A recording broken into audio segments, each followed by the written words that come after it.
The weather is absolutely ideal for a football game, maybe a little hot here on the 10th of October, and we get ready for the Green Bay Packers and the Washington Redskins. And now welcome inside our booth. I am Joe Buck. That is Troy Aikman. Pam Oliver's coming right up.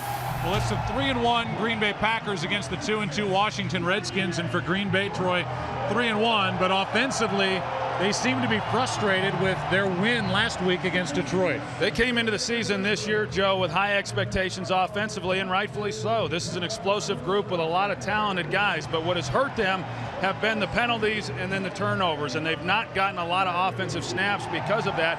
I anticipate a couple of things. One, that they're going to speed up the tempo and try to get more offensive plays in, and then secondly, trying to find a way to get the ball into the hands of Greg Jennings, something that they've struggled to do in recent weeks. On the other side of the ball, you've got a Washington Redskins team coming off an emotional win, a divisional win at Philadelphia last week. That's good.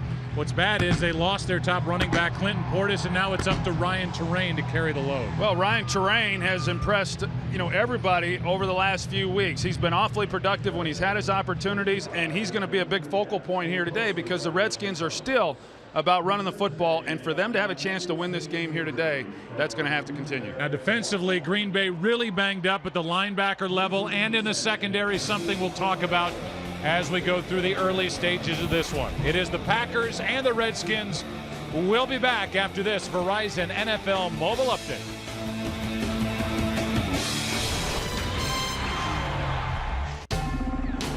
Fox Sports welcomes you to the following presentation of the National Football League.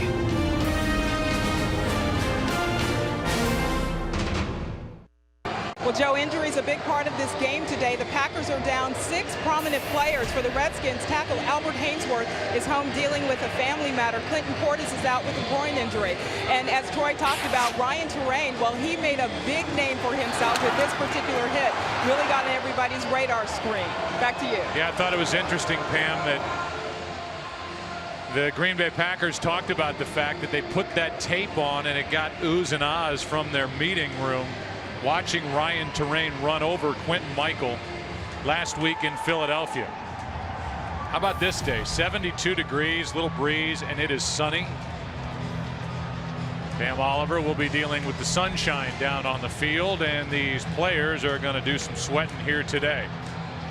Give you a look at what we have in mind as we start this game between the Redskins and the Packers. For Green Bay, their offense is not quite right, and they're certainly overcoming injuries. Pam just talked about it. And for the Redskins, no Clinton Portis, but if you're Mike Shanahan or a Mike Shanahan coach team, no change in the objectives of an offensive squad. They want to run it. So many times today in offensive football, you see a lot of these teams go into the spread offenses, quarterbacks in shotgun formation. Not so much here in Washington. This is a 2-back offensive set, and it is built on the zone running game, and then off of that, the play action that they have had success with here through the first 4 weeks of the season. Gano will kick it away. Pat Lee is waiting deep.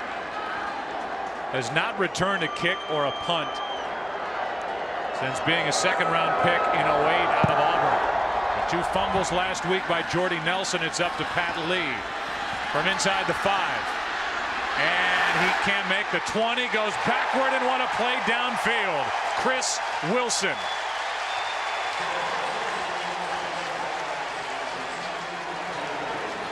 A 7-yard return and a poor start as the kick returner for Pat Lee.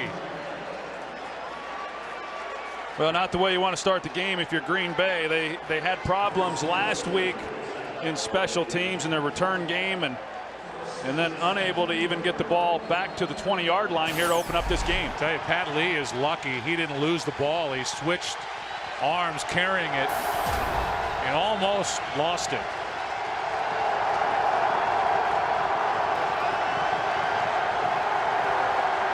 Starting from the 8, Rodgers has a man wide open. That's Jennings.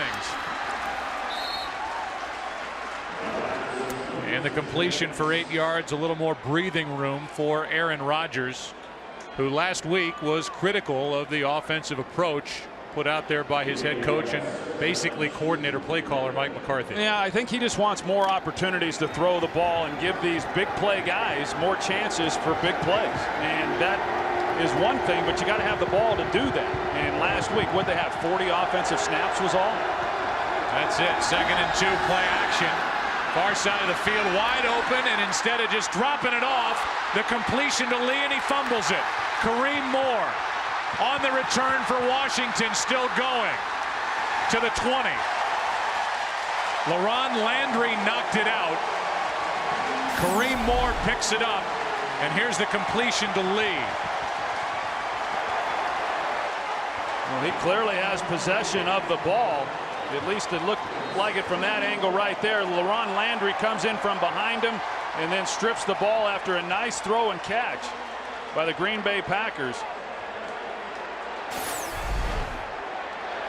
So what'd you talk about coming on the air, penalties and turnovers, and this was a Green Bay team that was plus 24 in the turnover ratio last year. That led the NFL by a mile. Right now they're -2.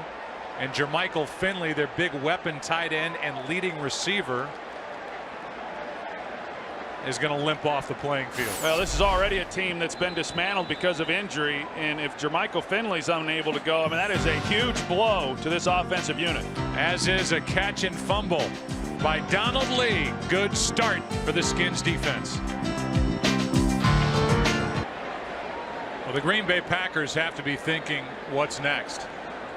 They have to cart Jermichael Finley off the field. Here's the fumble by Donald Lee. LaRon Landry has developed a reputation as being one of the most feared hitters in the NFL. And then Finley's in on the tackle. Doesn't look like much. And then Lee gets in on the tackle at the very end of the play.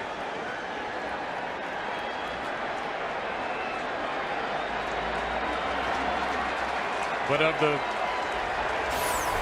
concerns now for the Green Bay Packers defensively, they are injury riddled at the linebacker spot. They lost their rookie safety Morgan Burnett. He's on IR. They already have Atari Bigby and Al Harris on the physically unable to perform list. They're due back, or at least can practice after week 6. Now it's Washington taking over at the 21. Ryan Terrain on the right side. Good play is made. And Desmond Bishop, Troy, is getting a chance to start in place of the injured Nick Barnett, who may be out for the rest of the year with a wrist injury, made the stop. Here are the backs and receivers for the Redskins, and an offensive line that welcomes back their rookie left tackle Trent Williams. Yeah, Trent Williams, who missed the last 2 games, and then Stephon Hire had to step in for him. And coming off a game last week against the Eagles where that offensive line played awfully well, allowing Ryan Terrain to run the football with effectiveness. Now Terrain goes down in the backfield, and right in the middle of it, B.J. Raji. A loss of 1, and we look at this 3-4 defense. Both teams have a 3-4. Packers play it better than the Redskins at this point. There are the linebackers with Bishop getting the start. And now Ryan Pickett is down. The defensive end for the Green Bay Packers. There's the secondary already without Morgan Burnett. And now Ryan Pickett, they look at his right lower leg. So another injury timeout. There's Pickett, 79. He'll need help getting off the field. Back after this.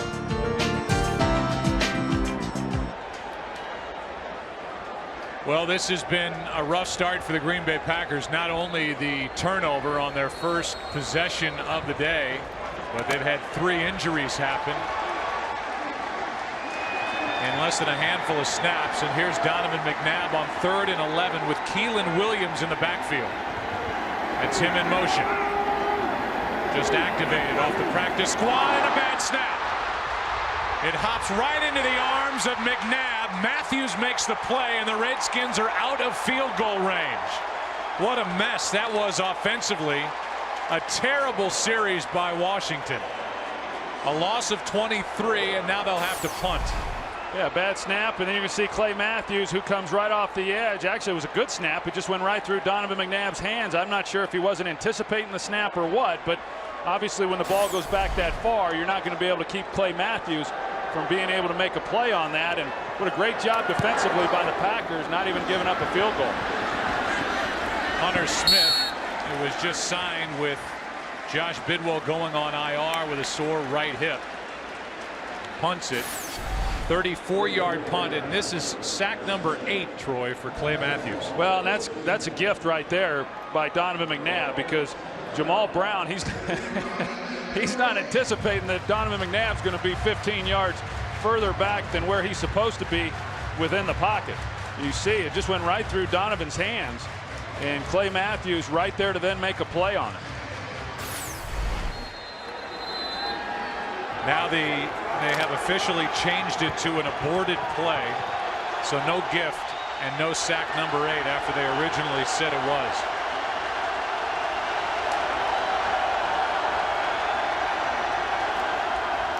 Handoff is to Brandon Jackson. Breaks free. His biggest. Brandon Jackson into Redskin territory. Chased by D'Angelo Hall, and a huge play for this Green Bay run game. 71 yards for number 32. Well, a great way to start this game within the running game, giving it to Brandon Jackson. He does not have great speed. Last year, his longest run from scrimmage was only 9 yards. He gets through that initial defensive front, and then he's right on to the safeties. Kareem Moore has a chance to come up and make a tackle. He is unable to do so. And Brandon Jackson, if he had had a little more speed, he would have scored the touchdown. A career-long run of 71 yards for Brandon Jackson. Here's a completion to James Jones. And Jones is down to the 10. Let's take a look at this offense. It's a 9-yard completion to Jones, an offense that ranks number 19 overall. Number 6 last year, so they've taken a step back. There are the backs and receivers, the quarterback Aaron Rodgers, and it's the rookie Brian Bulaga getting the start at right tackle in place of the injured Mark Tauscher, who's out with a bad shoulder.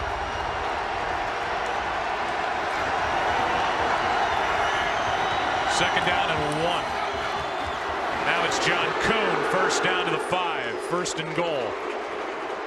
By the way, that 71-yard run by Brandon Jackson was the longest Green Bay run all season. Previous high was just 18 yards, so that was a break-free moment for Jackson in this run game of the Packers. Yeah, and I think when you look at Green Bay and how they have run the ball, or how they've not been able to run the ball through the first 4 games, the reason their statistics have not looked very good is because they haven't been able to create the big play within the running game like we just saw. Tom Crabtree, a rookie tight end, is in the lineup on first and goal, and a little pitch. John Kuhn cannot make it to the end zone, and he was smacked by Rocky McIntosh. A gain of 4. It was a well-designed play. Rocky McIntosh, he just did a great job of stonewalling him and not allowing his forward momentum to go any further. You're going to see him come into your screen, 52. And John Kuhn's trying to get what he can, but just a nice tackle there by Rocky McIntosh at the goal line. 2 rookie tight ends are in there for Green Bay. Got a 3 tight end set. That's Donald Lee in motion. Toss to Jackson, and he goes backward. Philip Daniels made the play, a loss of 4.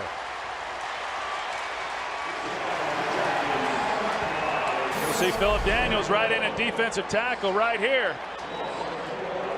And he just is able to come right through that offensive line and then make the play before any momentum was established by Brandon Jackson. This is the number 2 offense inside the red zone. The Green Bay Packers scored touchdowns 75% of the time. Third and goal.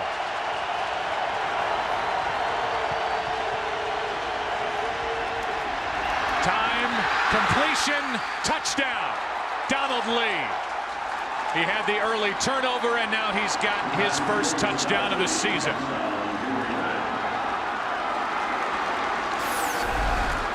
It's just he just comes off the ball and then hooks over the goal line, and they turned him loose in the zone coverage. I couldn't tell who exactly that was on his outside shade who should have been able to pick him up, but they just completely voided that zone within the coverage. And that's got Aaron Rodgers smiling after a frustrating win last week over the Lions. Aaron Rodgers and his career in the red zone. 43 touchdowns, still just 1 interception. The 71-yarder by Jackson set it up. Donald Lee finished it. A smile for Aaron Rodgers, up 7. So a 7-0 Green Bay Packer lead. There's the drive. Covered 90 yards, the biggest chunk taken by Jackson with a 71-yard run.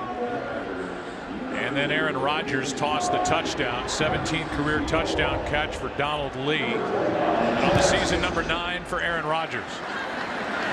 This is Simpson on the return, getting a chance.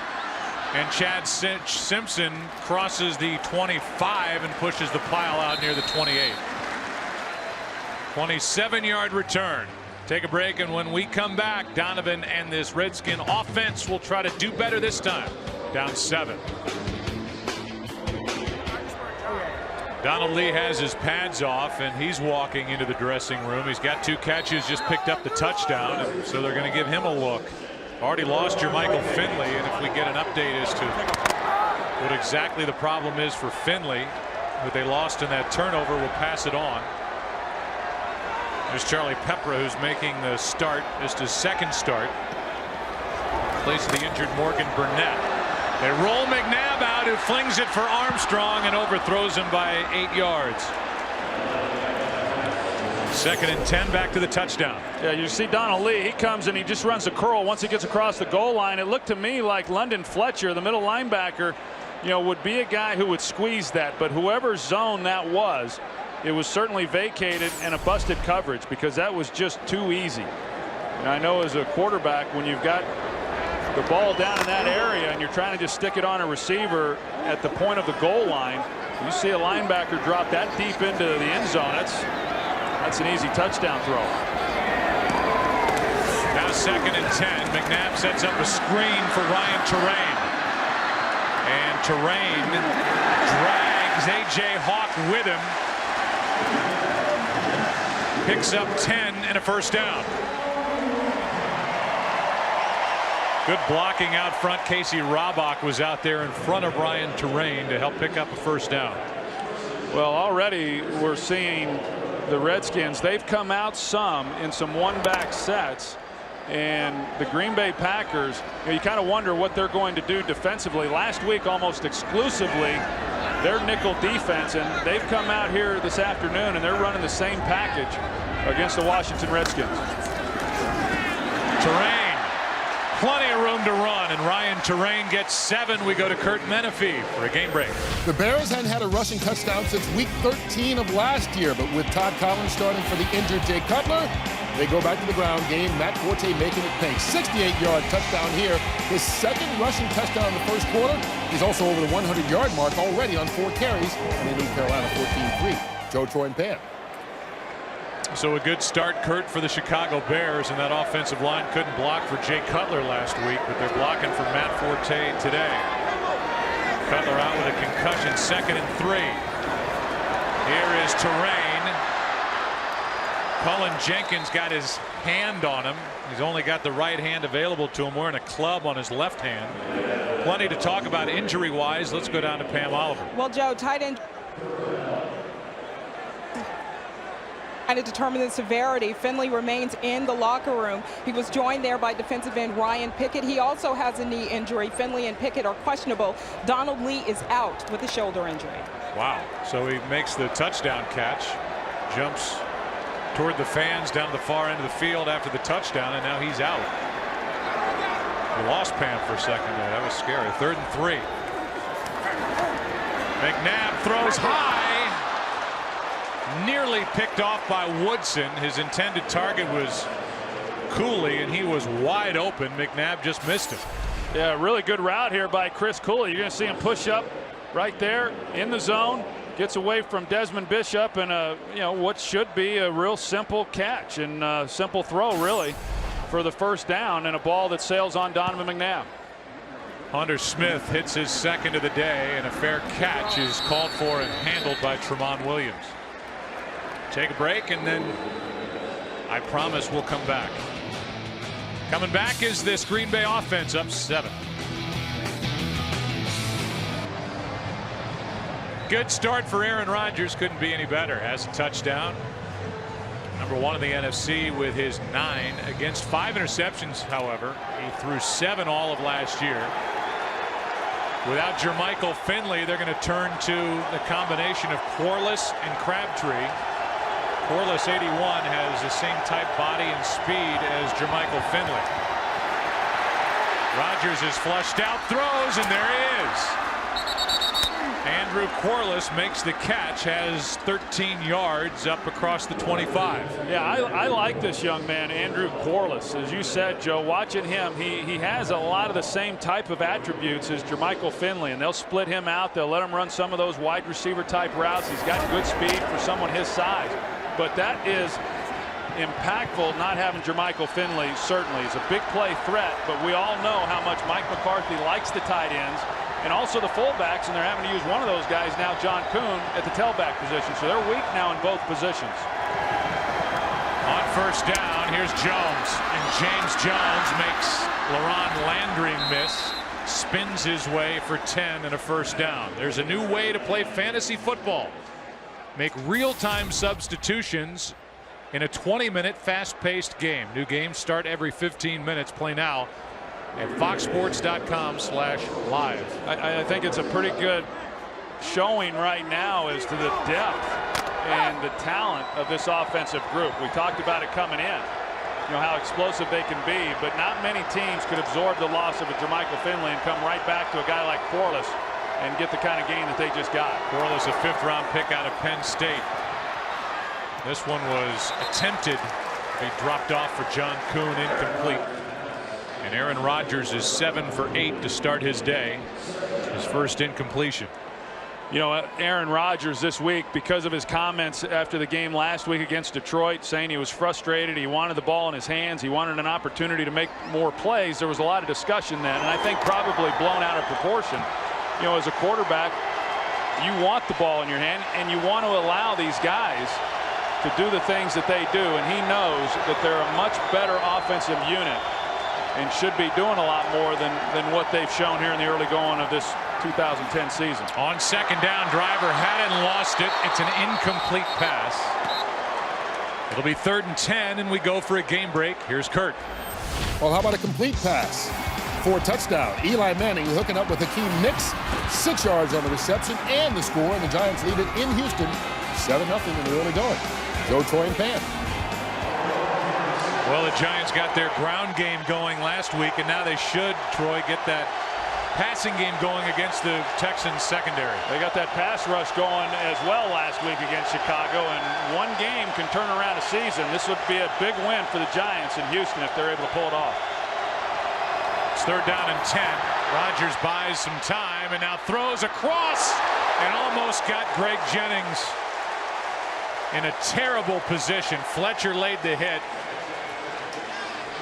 Pass incomplete, and that was a dangerous throw. Yeah, receivers don't like this too much. You know, here you've got Greg Jennings going across the top, and you know he's outstretched trying to make a catch, and then knowing you're going to take a hit. And there's the rookie Balaga against Brian Orakpo. He takes an inside rush, but Mike McCarthy talked about the rookie and said we want to try to get him going early and provide him a little help. That time he didn't get any, but did a pretty good job against Orakpo. London Fletcher there to lay the wood on that, and almost got a lot of Greg Jennings with it. Jennings able to hop up. Fair catch, but a penalty flag is thrown back around the 29. 50-yard punt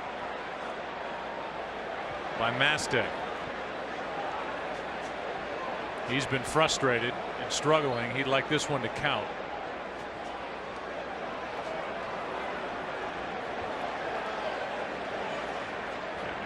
It's against Green Bay, so Mike Shanahan has the option. He's going to make him re-kick it, or they can tack it on at the end of the play, and it looks like they're going to tack it on. Personal foul, chop block, kicking team number 29. 15-yard penalty will be added to the end of the kick. First down, Washington. Timeout. So it's a call against Derek Martin. They'll add the penalty to the end of the play. Washington has it, down 7. Word on Ryan Pickett is they're retaping his right ankle, and they expect him to return after he answers a series of questions about, does this hurt? What if I do this? Does that hurt? Well, they need him in the lineup. I mean, of the defensive linemen, he's the biggest, and against this Redskin team that really wants to run the ball, you know, they miss some real size up front if he's unable to go. Saw number 96. That's Mike Neal. Missed the first 3 games with a rib injury. Made his debut last week against Detroit and forced a fumble. McNabb throws, pass complete, penalty flag on the play as Cooley makes the catch. Good for 5. The flag is down in the secondary, and it's against Green Bay. In fact, Donovan McNabb was never even looking that way. It was to his left. Tremont Williams is who they make the call on against Anthony Armstrong. Prior to the pass, illegal contact, defense, number 28, 5-yard penalty, automatic, first down. So it's a Packer penalty. A team that was penalized 18 times 2 weeks ago in Chicago, only 3 times in their win at home last week over Detroit. Keep an eye on that stat as we go through this game. 7-0 Packers with their 3-1 record, taking on the 2-2 Redskins, who are in a wide open NFC East. Terrain right side. Matthews got his hands on him first, a gain of just 1. Well, we're seeing Green Bay match up personnel-wise with the Redskins. When the Redskins have gone with their 3 wide receiver sets, for the most part, the Packers have come in with their 5 defensive backs, and when the Redskins have come in with 2 tight end packages, as they were in that last play, then the Packers are going with their 3 down defensive linemen and their 3-4 front.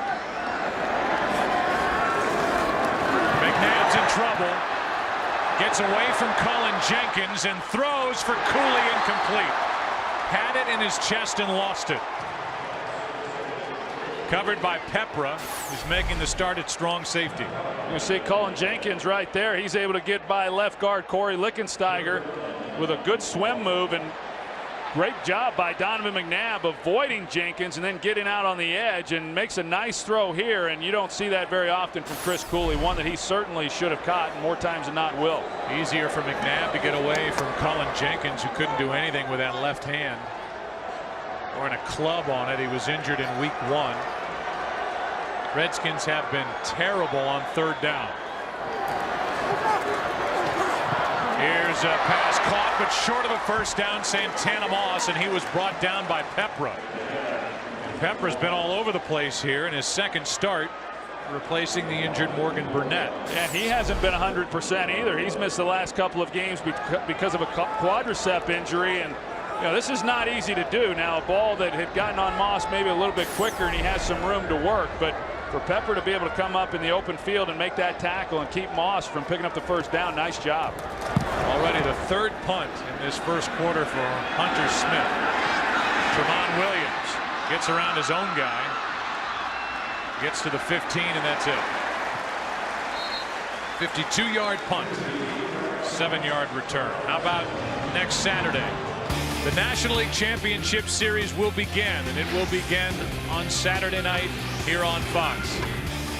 Who will the participants be? Big win coming back for the Braves a couple of nights ago in San Francisco. That series is tied 1-1. The Phillies are up 2-0 on the Cincinnati Reds. Of course, the story this week was the pitching of Halladay, who worked a no-hitter in Game 1. That's next Saturday, the NLCS, and then we'll have the World Series. Kick it off at 7:30 Eastern, 4:30 Pacific.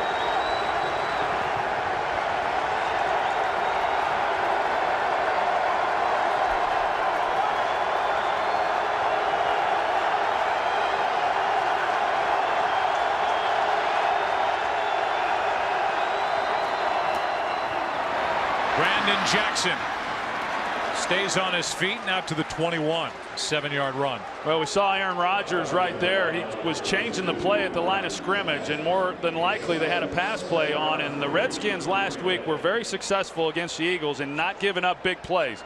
And a lot of two deep coverages, meaning these two safeties here are deep and helping the outside corners and keeping them from creating big plays. And that then gives a 7-man box, which is conducive to running the ball against, and that's why we saw Aaron Rodgers then check to the running play.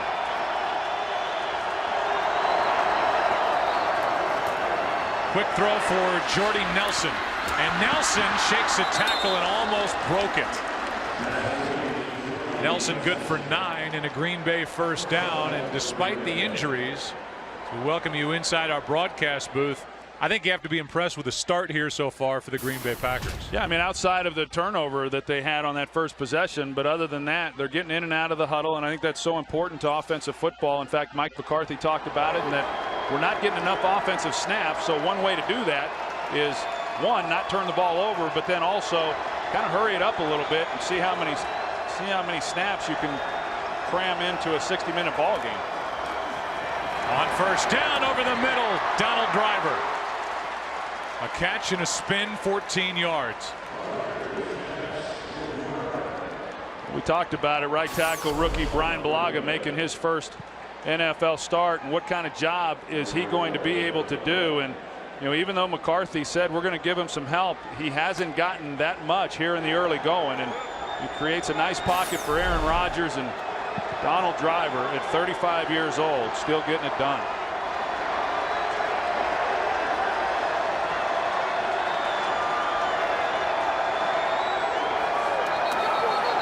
Bulaga got an early start.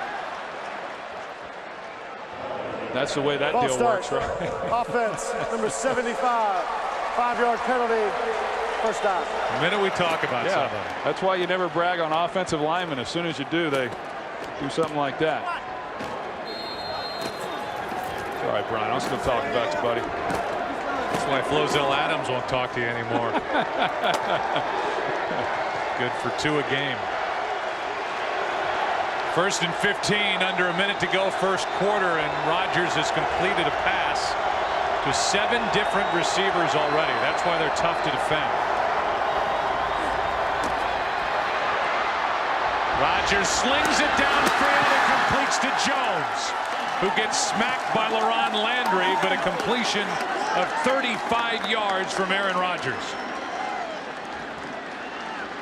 Like Aaron Rodgers initially was trying to go to the middle to Tom Crabtree, their other tight end, and James Jones makes a nice release, and that's that void that I showed a moment ago with the safety playing deep and corners up. There's that area at about 15 yards along the sideline that the Eagles were never able to exploit last week. That time James Jones was able to.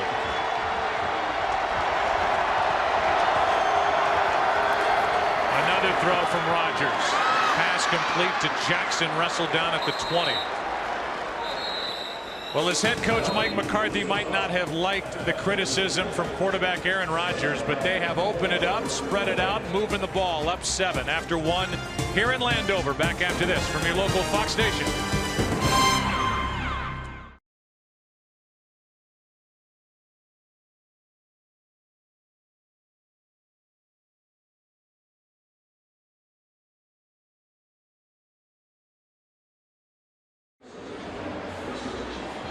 Well, the Packers can't come at you from so many different angles.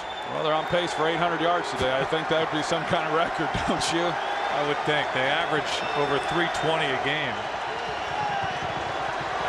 Over 200 total yards in the first quarter.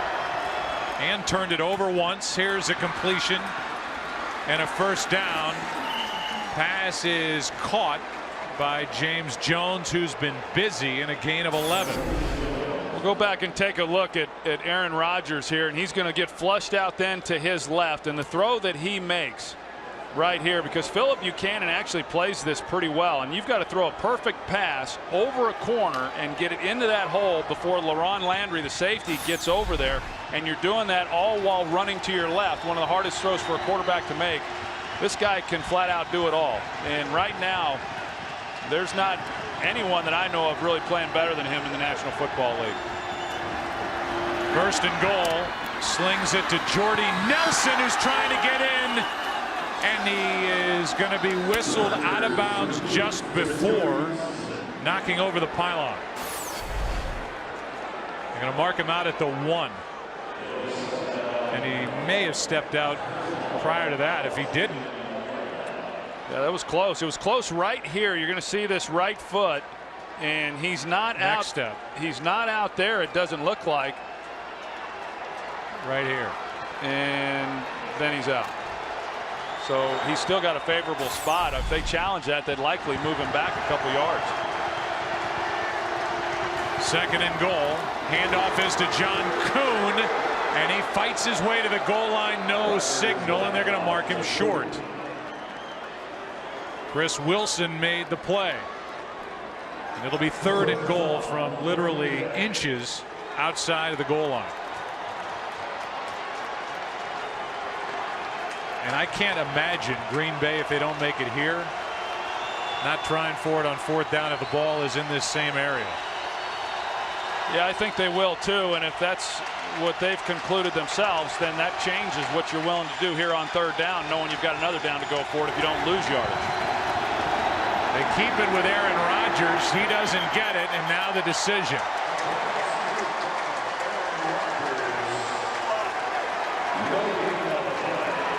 As of now, Mason Crosby stays on the sideline. And they're going to go for it on fourth and goal. Well, good job inside, really, on the last two plays by this Redskins defensive front. They've gotten pressure back. And on that last play, they got pressure right over the center. Scott Wells. And there was just no movement whatsoever. Play clock is at 7. They may have to use a timeout, and they will. Wholesale changes in the offensive huddle for Green Bay. Rodgers looks a little woozy going back over to the sideline after that hit. They'll talk about it. Fourth and goal when we come back. This crowd cranks it up on fourth and goal.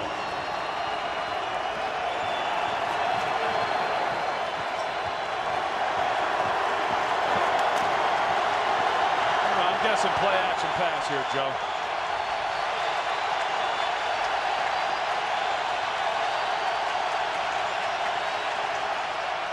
He does keep it. This is for the rookie, incomplete, well covered by Alexander as he knocked it away from Quarles.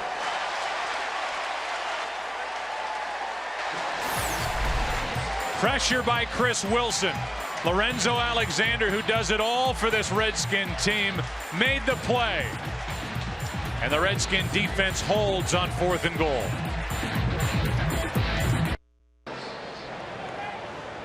Two guys hooked up on that last play here in the NFL who were good friends in college at Cal. Lorenzo Alexander, according to Aaron Rodgers, took him under his wing when he transferred there from junior college. He made the play on fourth and goal.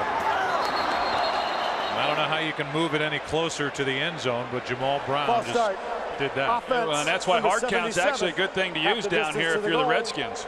First down. Well, you go back and take a look at this fourth down play. You're going to see Lorenzo Alexander right there. He does a great job initially of taking away the inside and then forcing Quarles to go to the corner. And he's in a trail technique, but Lorenzo Alexander, I mean, this guy has played virtually every position on the field at one time or another, and he's getting his chance to start again here today. McNabb gets rid of it to Terrain, and he just gets it out of the end zone to avoid a safety, and now Robach lays down. I'm not sure Terrain was expecting that one. He turned around and then all of a sudden had the pigskin in his arms.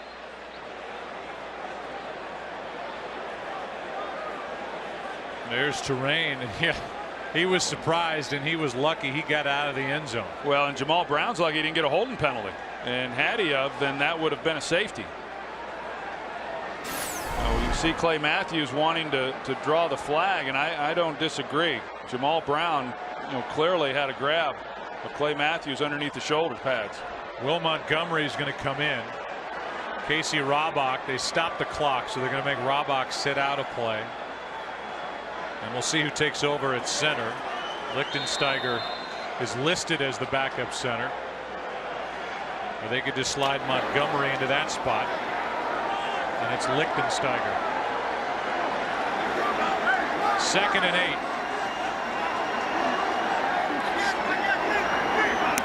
Actually, Montgomery at center, and the pass from McNabb to Sellers.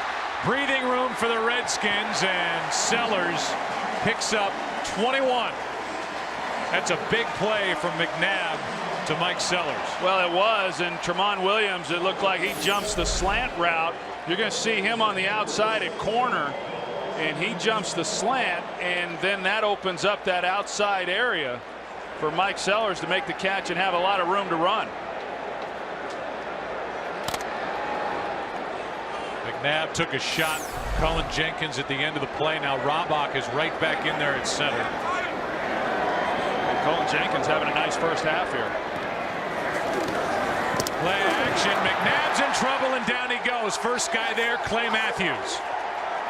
But then the rookie Neal was in there along with Raji, a loss of 7. Well, Clay Matthews still mad that he didn't get the holding penalty. You're going to see him come right around Jamal Brown here, and how low he's able to get to the ground right there with that right shoulder. Once he dips, Jamal Brown's just not able to stay up with him, and that's the kind of speed that Clay Matthews has. Now he forces the pressure by Matthews, then forces McNabb up in the pocket, and then you've got that inside pressure from, again, Colin Jenkins, who has been getting pressure throughout this first half inside. Here's Colin Jenkins right there, 77. 2nd and 17. McNabb over the middle. Pass caught. It's Chris Cooley. But a minimal gain of 6. That'll bring up 3rd down for Washington. You know, this Green Bay defense was, injury riddled throughout the preseason, and Dom Capers, their defensive coordinator, did not get the opportunity to practice with many of his starters, mostly linebackers, throughout the preseason. Going into week 1, wasn't real sure how that unit was going to come together, even though they had played together a year ago. And that has continued throughout this season, the adjustments that Dom has had to make because of injuries. It's 3rd and 11. Redskins trying to get something going on 3rd down. That pass to Keelan Williams is short of the first down. And the tackle good enough by A.J. Hawk, a gain of 9. It's 4th down. Yeah, Washington has really struggled on that down throughout this season. And when you get in long down in distance, it's hard to convert. Last week they were much better against the Eagles, but here in the early going of this game, they have yet to convert on 3rd down. 4th punt from Smith. Tramon Williams from the 15. Has room up the middle. Tramon Williams inside the 40 to the sideline and knocked out at the 32 by Westbrook. Special teams have been under fire for the Green Bay Packers, but it's a 52-yard return for Tramon Williams and a big lift for this Packer team. Well, here it is. There's a good block on Lorenzo Alexander right there where he might have had a chance to be able to make a play, but you can see what a good job the Packers return game does blocking and how much field Tramon Williams had to work with. Just a middle return and a great job of execution. You can bet that Coach Slocum, the special teams coach, spent a lot of time on those things this week. You're right. They were under the gun in that phase of their team.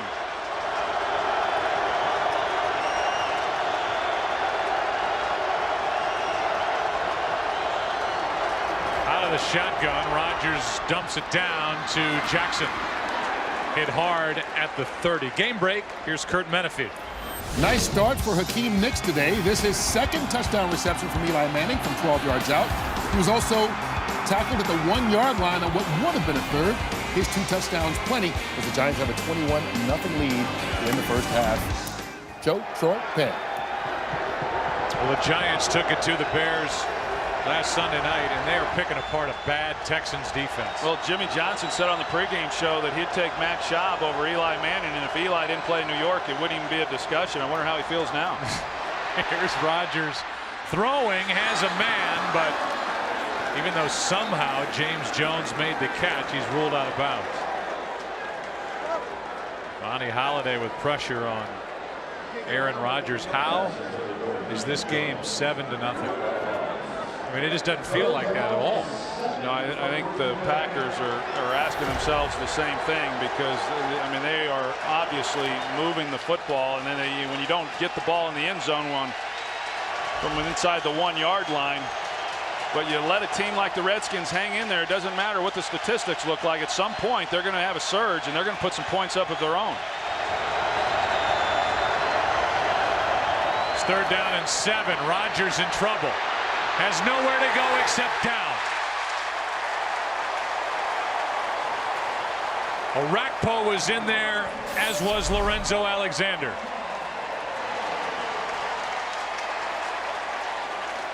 Just really pretty good coverage around the board. You look at it, and Aaron Rodgers didn't have anywhere to go. Orakpo, he switched to the opposite side. He thought he'd work over Chad Clifton a little bit if he could, and that's just great effort right there by Brian Orakpo, because he got ran out. Clifton does a good job against him, but because of his relentless pursuit, he's able to circle back in and get the play on Aaron Rodgers. He's been frustrated with a lack of stats and sacks. That's number 3.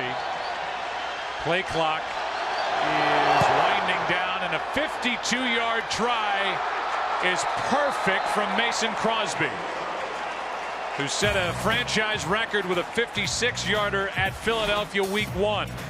It's no longer 7-0. Announcer people, it's 10-0. Green Bay on top. A big one from Mason Crosby.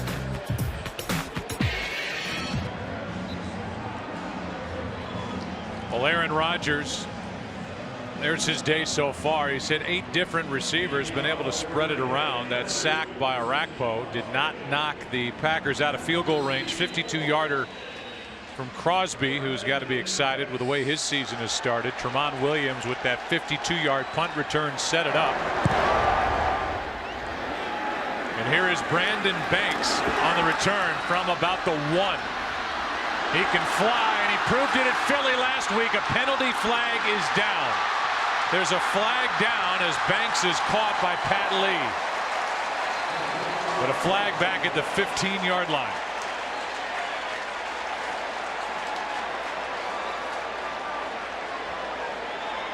Gene Steratore, the referee, will call his group together. And everybody heads back down to our left toward the Redskins end zone.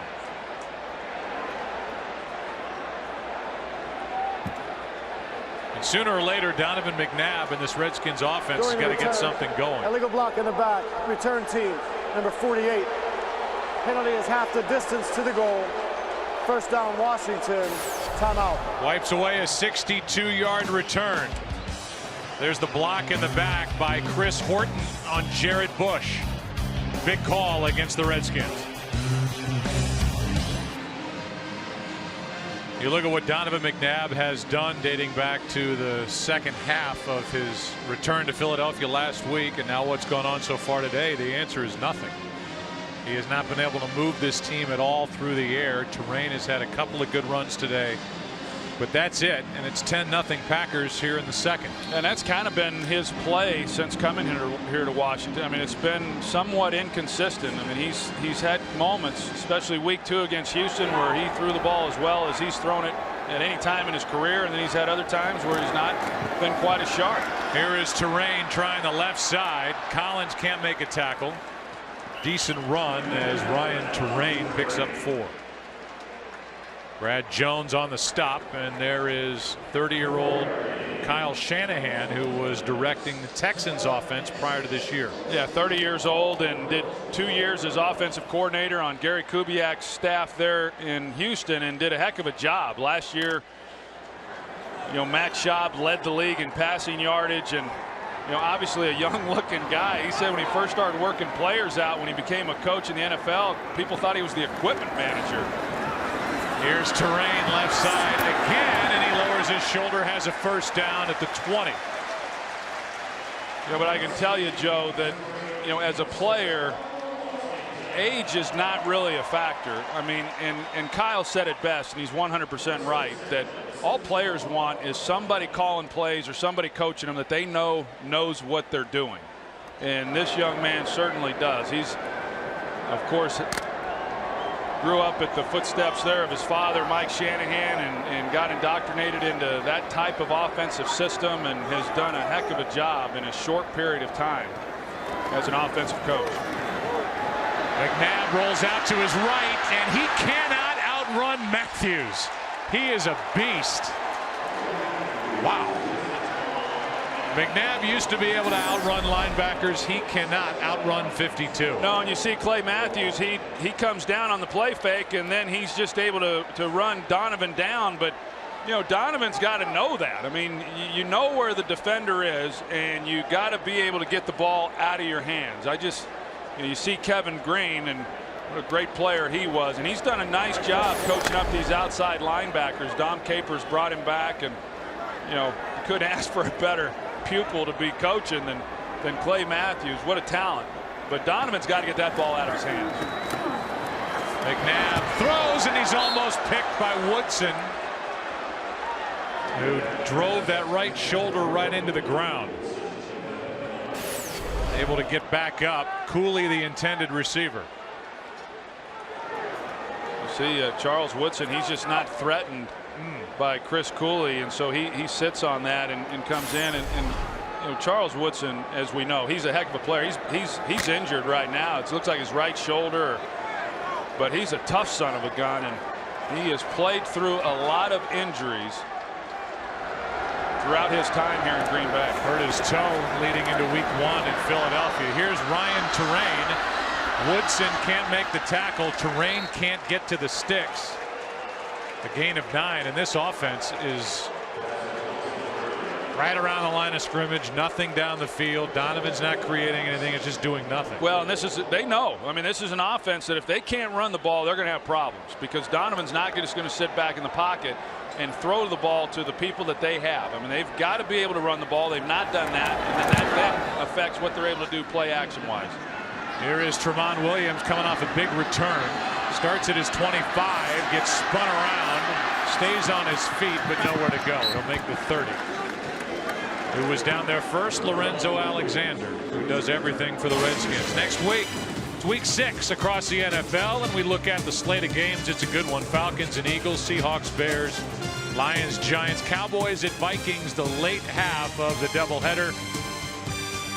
Game 2 next week, and it all starts with the Ford Fox NFL pregame show, brought to you by the all-new Ford Edge Drive 1. Yeah, you talk about that Vikings-Cowboys game next week, and the Vikings were somewhat of an afterthought here through the first 3 or 4 weeks of the season, but that trade for Randy Moss put them on the NFL landscape this week, that's for sure, along with some other things. Yeah, no doubt.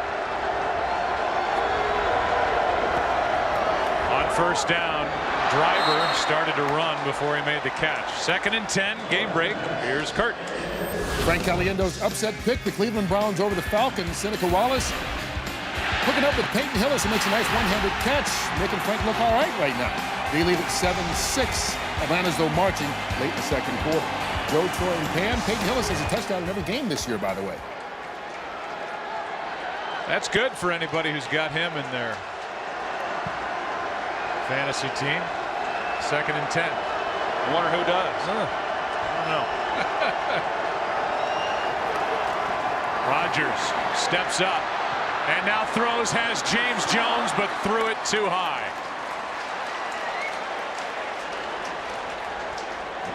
Jones has been the most frequent target of Aaron Rodgers, and I thought it was interesting that Aaron Rodgers said, look, when we line up, we have better athletes than most anybody we play.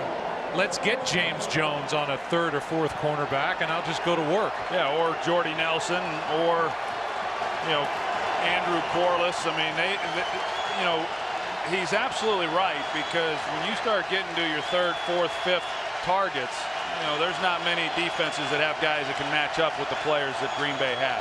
It's thrown to James Jones 6 times. He has 4 catches, and this one incomplete for James Jones. So he has targeted Jones 7 times. Even though part of his ambition today was to get Greg Jennings more involved in the offense and try and pump up his stats. And I think Aaron Rodgers is a little disappointed in himself on that particular throw.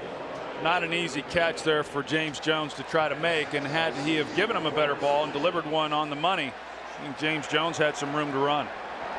Brandon Banks for the Mass Day punt. Stay away. It takes a Green Bay bounce. And they're going to mark it down at the 25. And so now Donovan McNabb goes back to work. The Redskins have been able to hang in. Let's check the flag. During the kick, holding number 36 of the receiving team. 10-yard penalty from the end of the kick. First down, Green Bay. So here comes McNabb, and I think it's at least interesting, Troy, to talk about the fact that after they made the trade with Philadelphia, they have not extended Donovan McNabb's deal here with the Washington Redskins. So clearly they still want to see something from number 5 before they lock into him for the long term.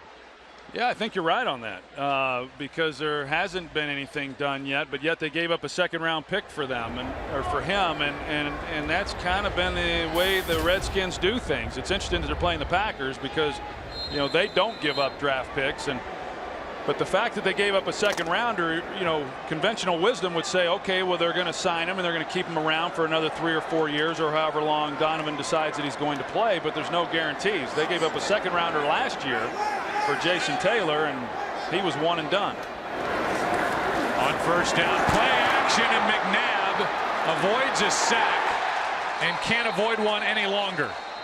Mike Neal lost his helmet, and McNabb is brought down back inside the 10. There is a flag down, and it's hands to the face against Green Bay.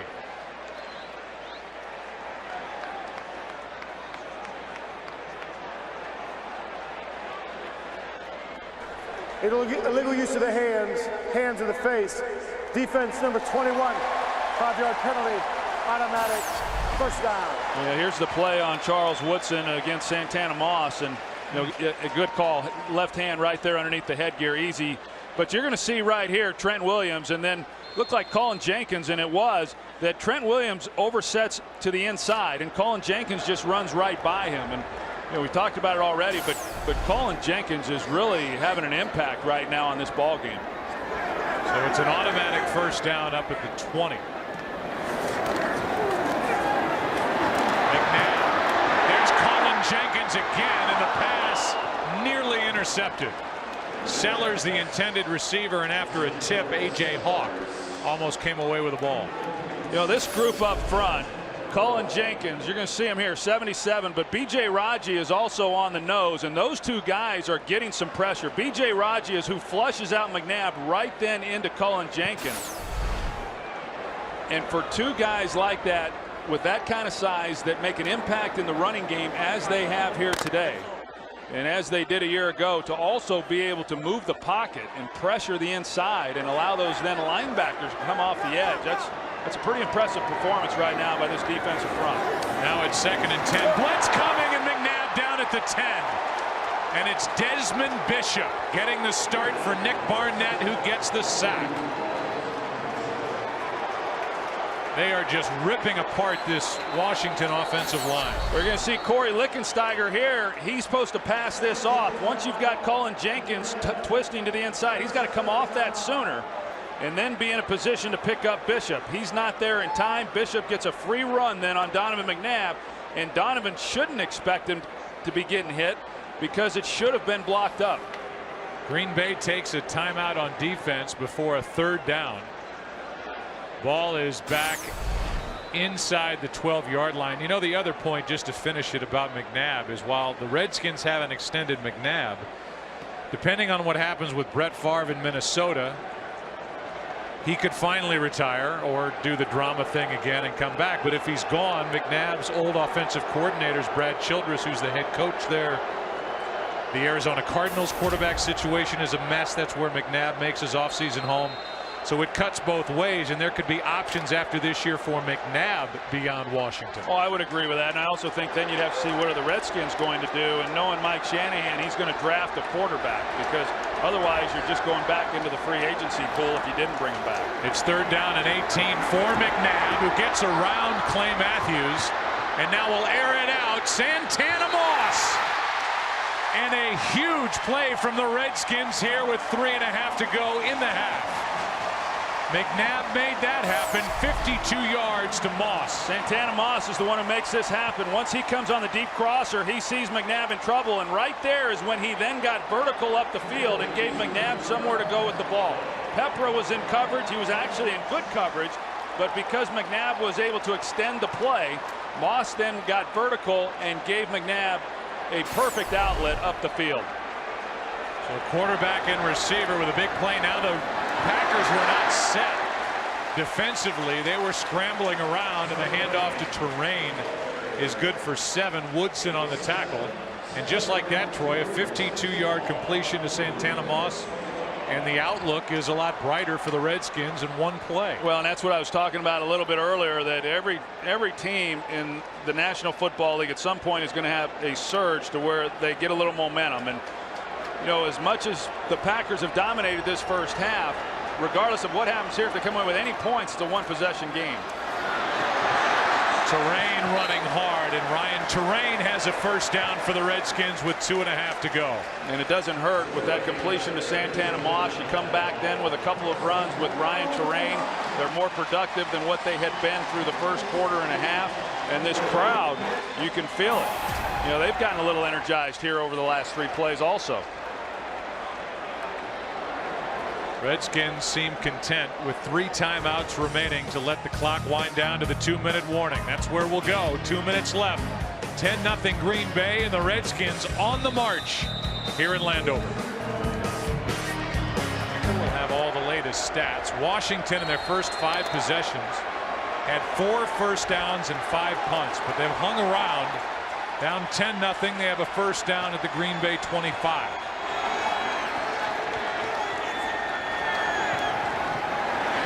McNabb rolls out, throws, corner end zone, Moss, incomplete.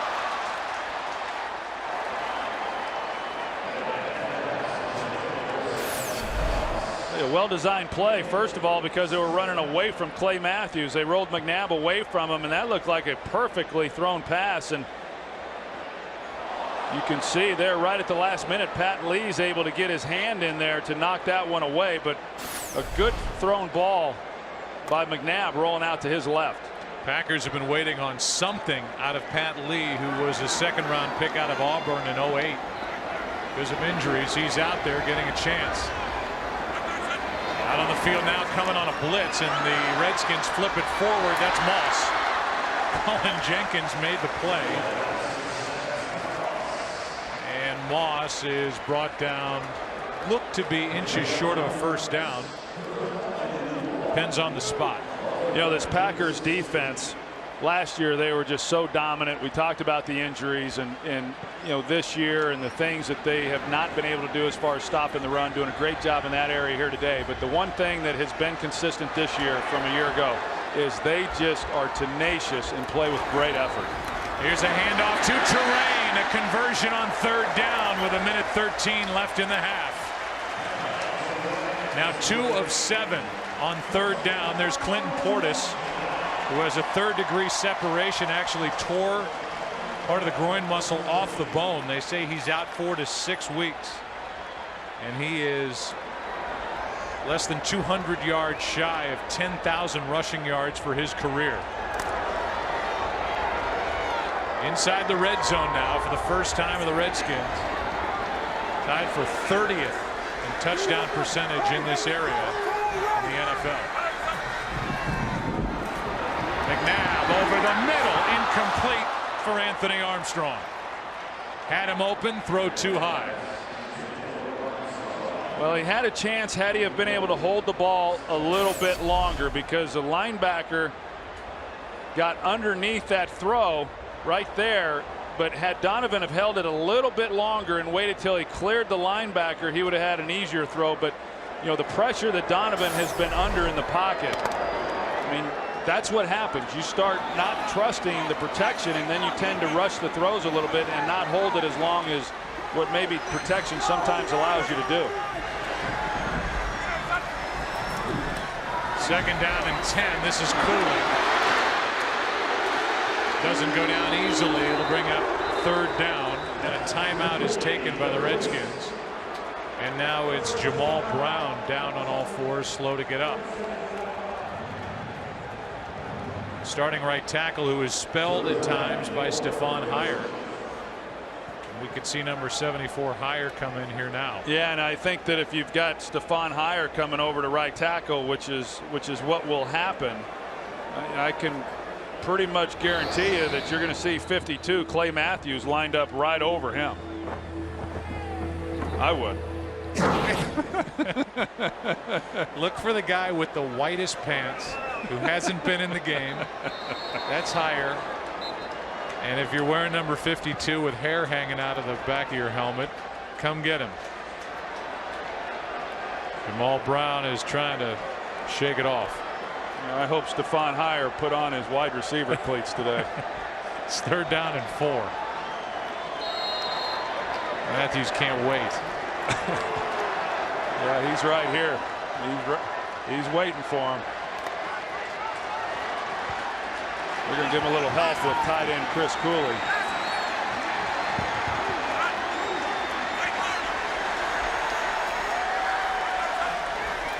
Here comes Matthews, 3rd and 4. Heyer picks him up into the end zone. Incomplete, out of the back of the end zone, Santana Moss.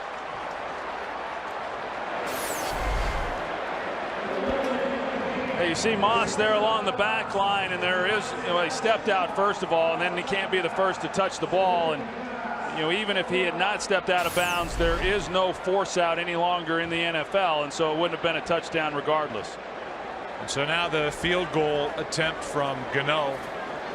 It was 8 for 10. 26-yard try.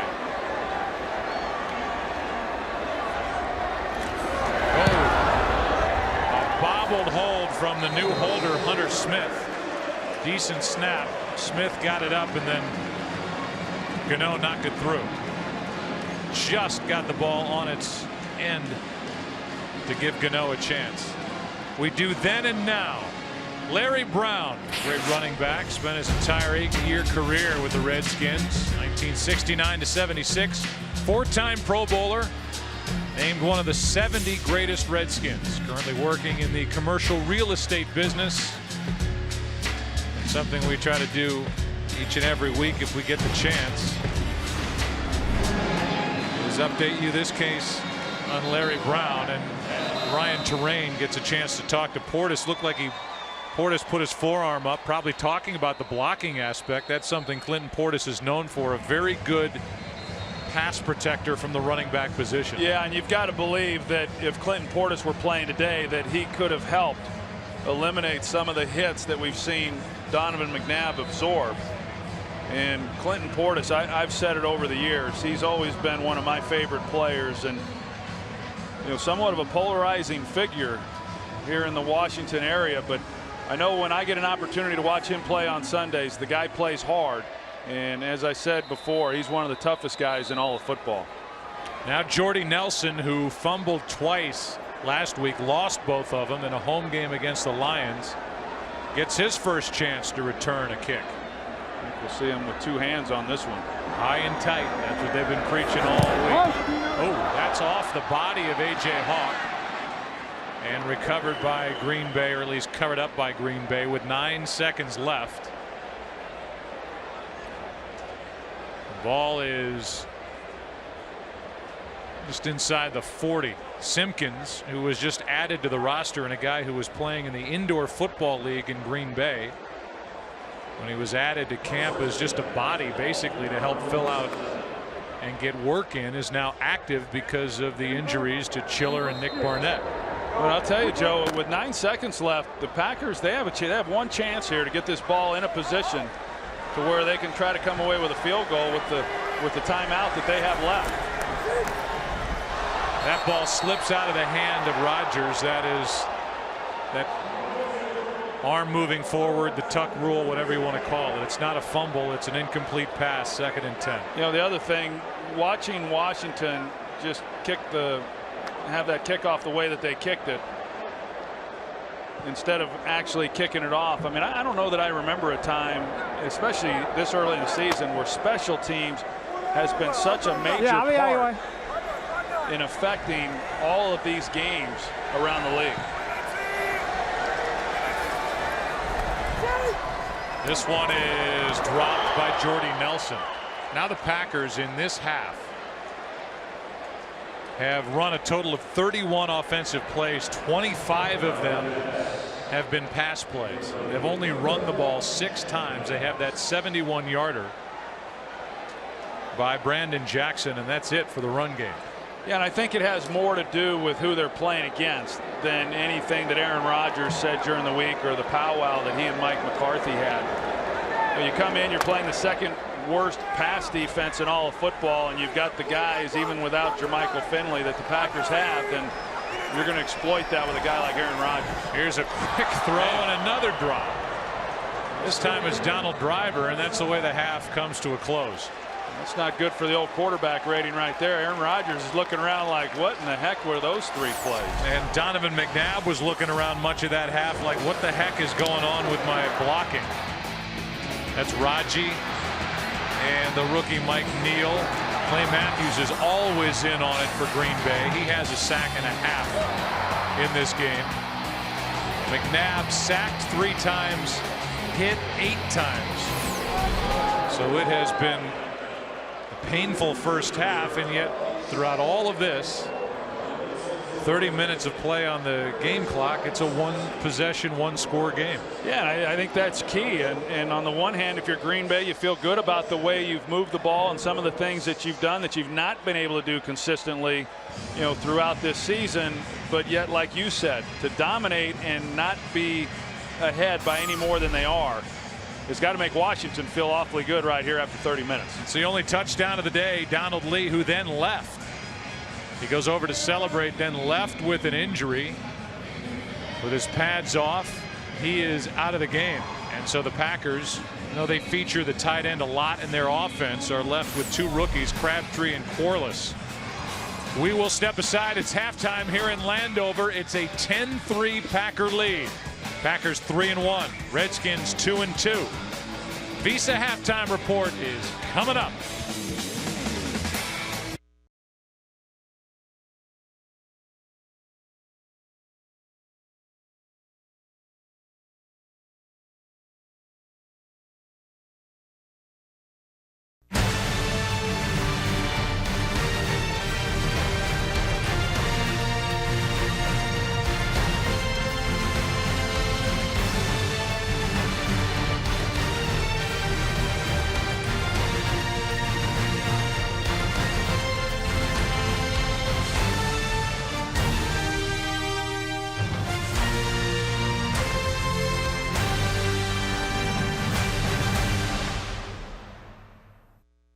Loss by McNabb made the first half stats look better for Washington. They got 3 points at the end of the drive. It's 10-3. Redskins start the second half with the ball, and off we go.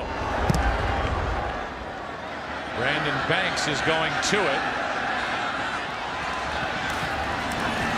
And Banks picks his way out across the 25 and was hit by Corey Hall. Let's go down to the field and Pam Oliver. Well, Joe, even though the Packers were able to move the ball, Mike McCarthy felt that losing tight ends Jermichael Finley and Donald Lee really kind of unraveled things a little bit for them. He says we have got to start pulling away from the Redskins. The offense left way too much out on the field. As for Mike Shanahan, he says that the field goal at the end of the half was really encouraging. He thinks the offense may have found a rhythm, but he feels like the Packers really kept him off balance defensively.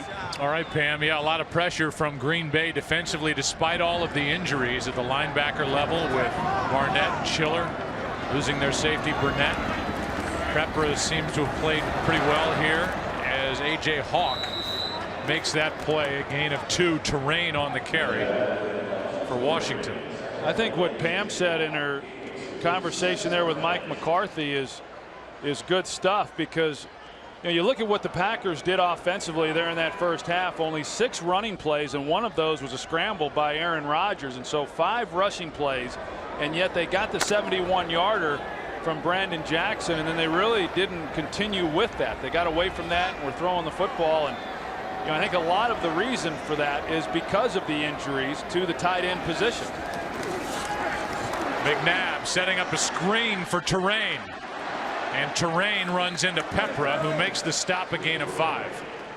Pretty good open field tackle by Pepra. who's getting the start across from Nick Collins in place of Morgan Burnett. It's worth mentioning again that Atari Bigby and Al Harris, one of the real good corners in this league, are both on the physically unable to perform list, and they'll be able to come back after next week's game and start practicing with the team. Packers have lost Finley, Lee, 2 tight ends, and Ryan Pickett. That happened early here against the Redskins. On 3rd down, over the middle, pass is caught for a first down. Moss, and the tackle by Collins, a gain of 13. Well, McNabb got just enough time to get that off. He goes to the ground again after he turns this one loose, but a good route by Santana Moss right there off of Tramon Williams, the corner, and then in front of the safety, and McNabb's able to put this one on him and protect himself a little bit. And a nice conversion.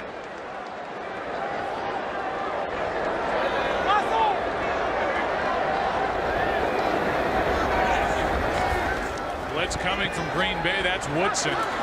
Doesn't get there, and this one's aired out. Well covered. Tramon Williams is covering Joey Galloway, who at the age of 38 in his 16th year can still run, but he is starting, Troy, to lose his grip on that spot on the outside. They like number 13, Anthony Armstrong, who's been more involved here today. Yeah, they kind of start Joey Galloway and then they play Armstrong as if he's the starter, and I think as Armstrong gets a little more experience, then Galloway's role is going to decrease even more, because there's really not much that Joey does at this stage of his career that Anthony Armstrong can't do as well.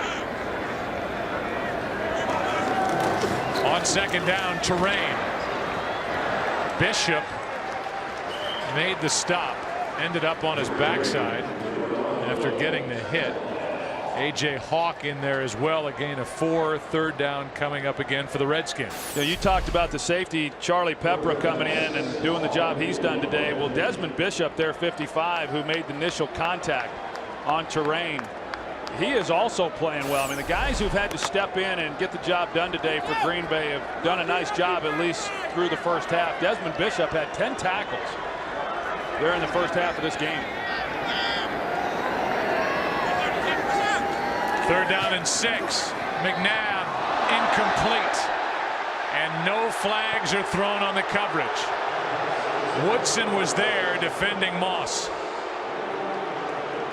Well, they call that the Jordan rules in basketball many years ago, and you know, maybe this is the Woodson rules, because Charles Woodson definitely had contact there on Santana Moss before the ball arrived. And you know, let's face it, it's not fair, but great players oftentimes get the call, or in this case don't get the call.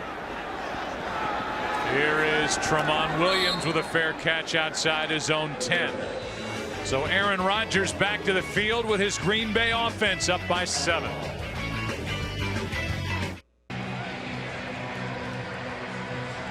Well, this will be the 5th time in 8 possessions that the Packers have started inside their own 15. Aaron Rodgers ended that first half 0 for 7 throwing it. 14 of 25 overall.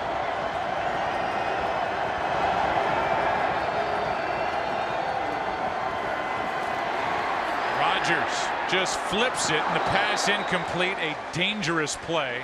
Brandon Jackson, the intended receiver, and back to that non-call on 3rd down. Yeah, and a significant non-call, because they get a first down if they do get the pass interference call. And clearly, Woodson's going through the back of Santana Moss, and Mike Shanahan, as we went to commercial break, and not happy about that at all. You know, this is an offense that has been struggling to get really anything going consistently, and that would have been an opportunity to string together a few more plays.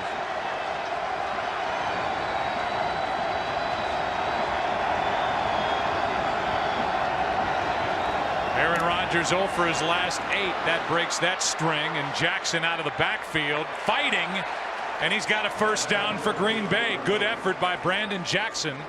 12 yards and a first down as he carried LaRon Landry with him. And Washington just vacated his zone, and Aaron Rodgers finds him, and then he does a good job once he gets the ball in his hands. And you know, Brandon Jackson is not real involved as a receiver within this passing game, and nor should he be with all the other weapons the Packers have. Now he gets it handed to him, and he goes for one. Well played up front by this Redskins defense, and in the words of Mike McCarthy, they're still transitioning to figure out the 3-4 up front after switching from a 4-3 a year ago. Yeah, and Jim Haslett talked about that, and last year when the Packers went to their 3-4 scheme, they were able to draft Clay Matthews and B.J. Raji, the nose guard, and those are two positions you desperately need. The Redskins didn't have that luxury. They used their first rounder on left tackle Trent Williams, and then they didn't have a whole bunch of other picks because they've been giving those away for a long time around here.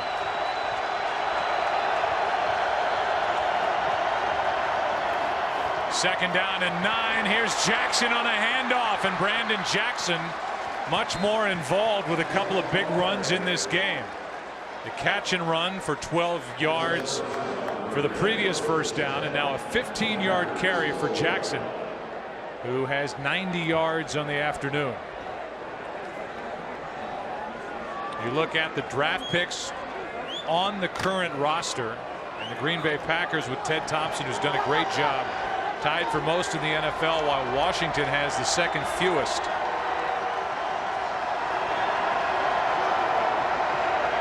Traded their second-round pick for McNabb.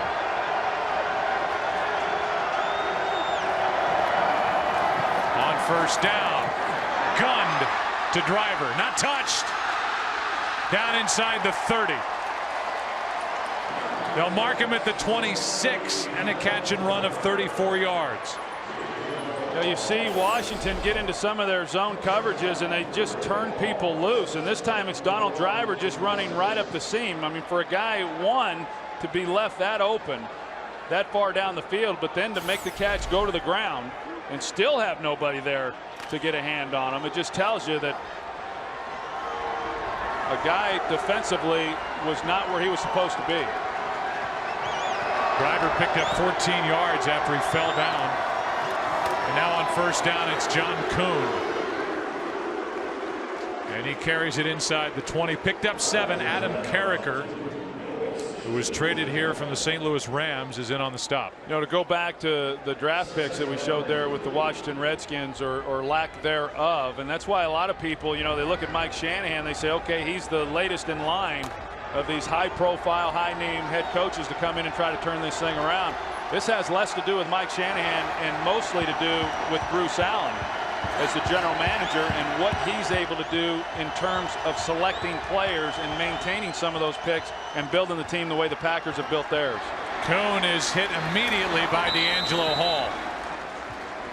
And they're going to give him forward progress for a yard.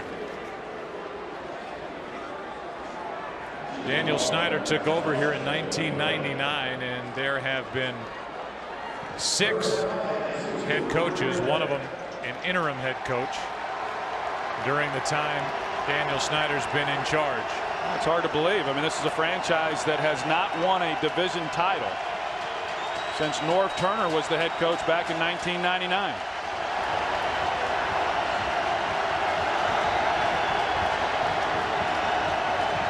Timeout on 3rd and 2.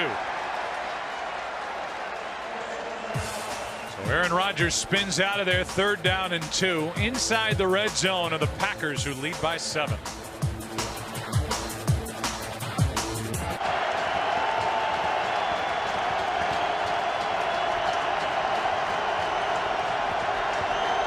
It's 3rd down and 2. Out of the shotgun, Rodgers in trouble.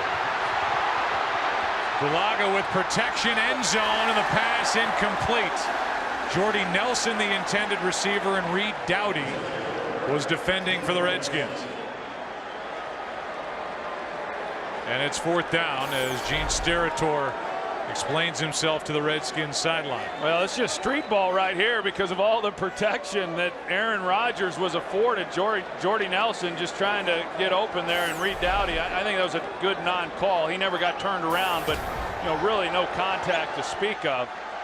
I think if Jordy Nelson had worked back through Reed Doughty, definitely would have gotten the call. 36-yard try, and Crosby has had a very good start. He's hit from 52 today, now 36, and he's 7 of 8 this season. Nowhere to go for Aaron Rodgers except incomplete And it's again a 10-point game.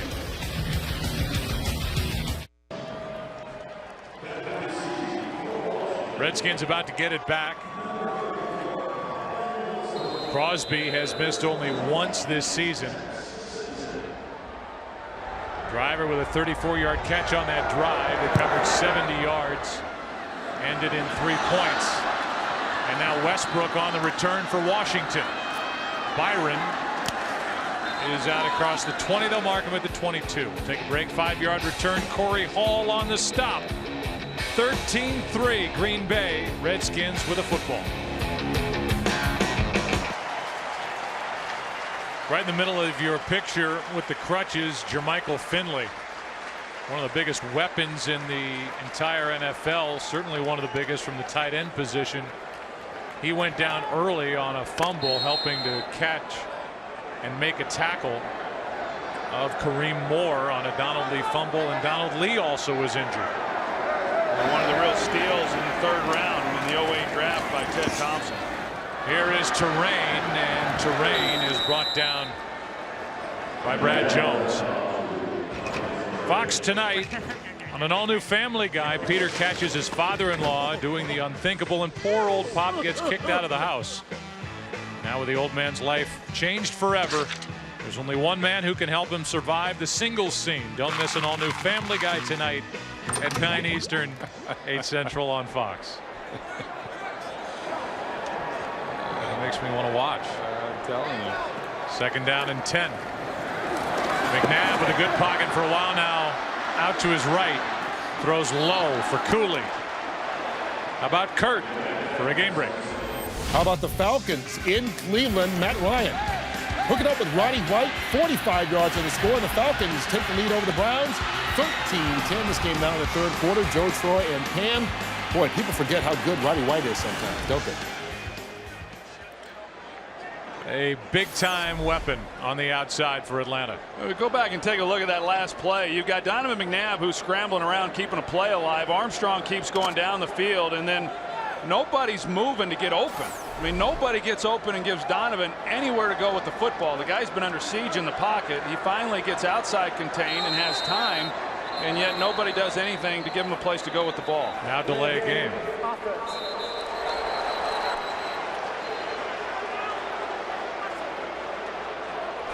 Correction. Prior to the expiration of the play clock, Washington has called their first timeout of the half. So they give Washington the timeout. They pick up the flag. Yeah, probably not a good timeout there by Washington. I mean, when you're looking at a long down and distance, then why waste the timeout? As it is 3rd and 10 when we come back with under 7 in the 3rd quarter left. You look at the offensive leaders. If you take out that 52-yard pass that McNabb threw to Santana Moss late in the first half on a 3rd and 18, this is a Skins offense. It's averaging 3.1 yards per play. They're not moving the ball down the field hardly at all. They came into this game averaging 6 yards per play, which was good for 4th in the NFL. McNabb is crunched and nearly throws an interception. Desmond Bishop with pressure, and McNabb ends up on his back.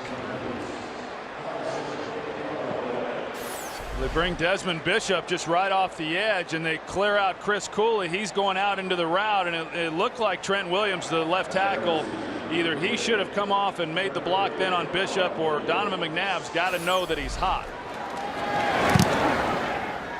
Hunter Smith hits a good one. Tremont Williams from back inside the 30 to the 33. 5-yard return, 51-yard punt by Hunter Smith, who's done well in his return to the Redskins. Aaron Rodgers through the air. It has been a pass-dominated attack by Green Bay, and poor Donovan McNabb is getting thrown around like a rag doll here by the Green Bay defense. And a big reason for that has been their inability to run the football. They ran it well last week against the Eagles. They've not run it well in this game, and they have been facing a nickel package, meaning 5 and 6 defensive backs by the Green Bay Packer defense, and yet they still not been able to run the football against that front. Only 2 defensive linemen in the lineup with that. And that's about as opportunistic as you can get offensively to run the ball. Here's Jackson. And Brandon Jackson with a pretty good run on first down. He gets 6. We've seen the Packers go back to a little bit more of their running game here in this second half, more so than what we saw of them with the 5 rushes there in the second half. And Mike McCarthy talked about it, that we want to maintain some type of balance because he knows what happened last year when his quarterback was getting hit, and he said, I'm not going to go through that again. Aaron Rodgers has proven his value, and they're going to do everything they can to try to protect him. Change up at the line, 2nd and 4. Rodgers steps up, and now time runs out. Aaron Rodgers is thrown forward. It's a gain on the play to the 40. Arakpo was in there for Washington. A gain of 2. Mike McCarthy also said we live in Wisconsin, so we have to be able to run the ball as we get deeper into the year on what is a really warm day here today in Landover. Well, on that last play, the Packers went with an 8-man protection and a 2-man route. A lot of times people think when the quarterback's under pressure and getting hit that it's because they're not keeping people in to protect. That wasn't the case on the last play. They just, when you only send 2 guys out in a route, couldn't get anyone open. And now timeout on 3rd and 2 taken by Aaron Rodgers, and that's the 2nd timeout taken by Green Bay. And that gives Arakpo a chance to take a knee and rest.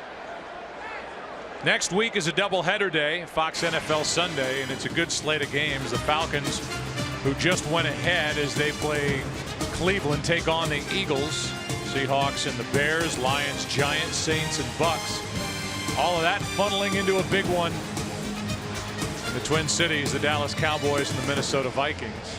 And Troy, speaking of the Vikings, Green Bay, they circle those Vikings games on their schedule every year. The schedule comes out. That's coming up in 2 weeks. Meeting with Minnesota at home. As we talked about, Favre has struggled. He's thrown 6 interceptions through 7 all of last year, but now he's got a downfield threat in the big target of Randy Moss that the Vikings added during the week. And I would expect, I know Darrelle Revis has said he's going to play on Monday night. I would expect Randy Moss to have one heck of a game. A motivated Randy Moss, and I've played against a motivated Randy Moss, is awfully dangerous.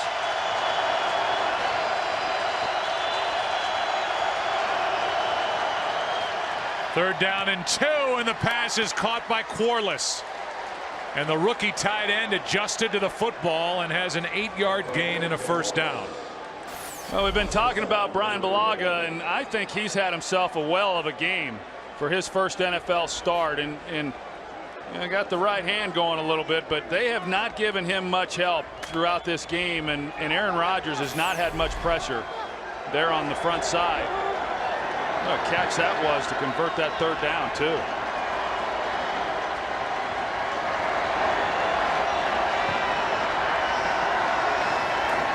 Blitz coming.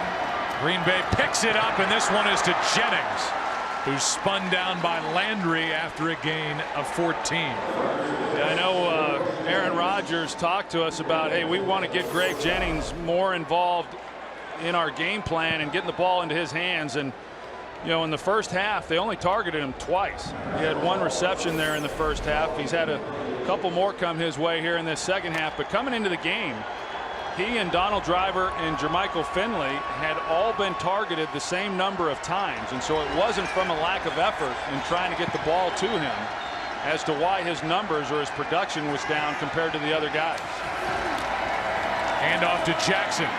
Brandon Jackson stays up. And he's brought down after a gain of 9. Pretty good balance right there by Brandon Jackson, just keeping his knee from going to the ground and picking up some extra yardage. It's the second career 100-yard game on the ground for Brandon Jackson. That 71-yarder in the first quarter didn't hurt, did it? That helps. 2nd and 1.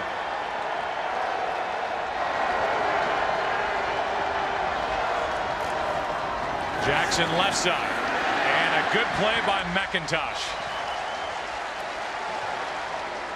No gain, 3rd and a yard coming up.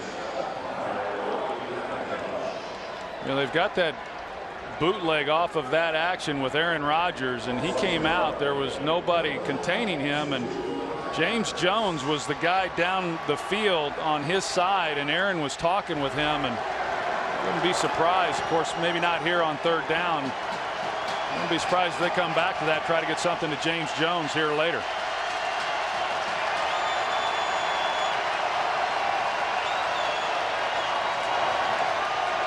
Third down and 1. Rodgers over the middle, pass dropped by Driver. Had him open, hit him in the chest, and Driver couldn't haul it in. Well, he was wide open. There's nobody that even reroutes him off the line of scrimmage. It's that 2 deep safety look, and so there's the hole. There was no linebacker that Aaron Rodgers had to contend with on the throw, and he put it right on him. You know, that's another one that another guy in Donald Driver that you just don't see very often. They've had a few of them. That is the 4th drop by Driver. Here's a 48-yard try, and this one is no good.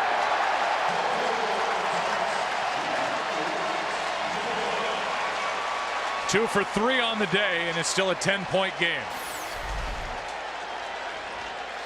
Snap a little high, and Crosby pushed it. It was a nice drive by Green Bay, and they did some good things, both running the ball as well as mixing in the pass. And you know, Donald Driver knows that, you know, that possession should still be alive had he have been able to catch the ball there that he dropped. And not only do they not have a chance to come away then with a touchdown, but they don't even get the 3 points.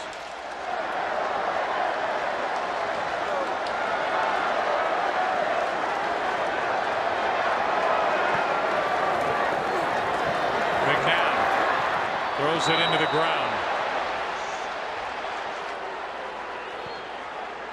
Sellers was wide open, and McNabb threw it right at his feet. Here are the coaches under Dan Snyder. Started with Norv Turner, then Robisky took over. Marty Schottenheimer had 1 year. Spurrier 2 years. Joe Gibbs came back. Jim Zorn with a 2-year run, and now it's Mike Shanahan. Yeah, and Norv Turner was the head coach that Daniel Snyder inherited when he bought the team. Jack Kent Cook was actually the one who hired Norv, and of that group, he was the one who had the most success. McNabb with a quarterback draw. And the crowd groans as McNabb takes it to the 40. That looked like a design quarterback draw. If not, he didn't wait around very long. Well, I think it was, because Ryan Terrain, he immediately, you know, took off as if he was going to block. You know, Kyle Shanahan, you know, he likes to get as far away from the action as he can when he's calling the offensive plays, primarily so he has an advantage of being able to see the field. We might see him calling plays from the end zone before this thing's over.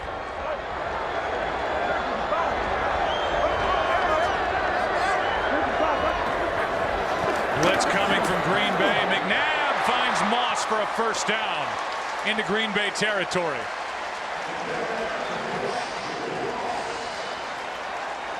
Well, that's a start. You see the move there by Santana Moss, and you know, there's just very few playmakers on this offensive side of the ball for the Washington Redskins, and when it comes time for someone to make a play, and that more times than not falls into the hands of Santana Moss, him or Chris Cooley.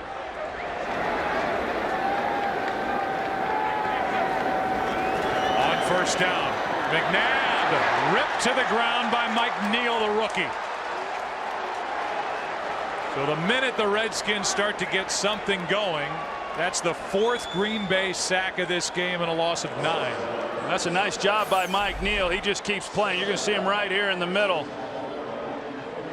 And where he's working there against Artis Hicks, he just stays alive. And Mike Neal got his first action last week in that win against Detroit. And I like this guy. I mean, He shows some real power and some real athleticism for such a big man there in the middle of the field. I thought he played well last week in his debut. Second round pick out of Purdue, doing this with Clay Matthews on the sideline. This one is high, but caught by Cooley. Brought down by Woodson, and that'll end the third quarter, a gain of 6. And it'll be 3rd and long when we open the fourth quarter. It's a 13-3 Green Bay lead. Fox NFL Sunday will return after this from your local Fox station.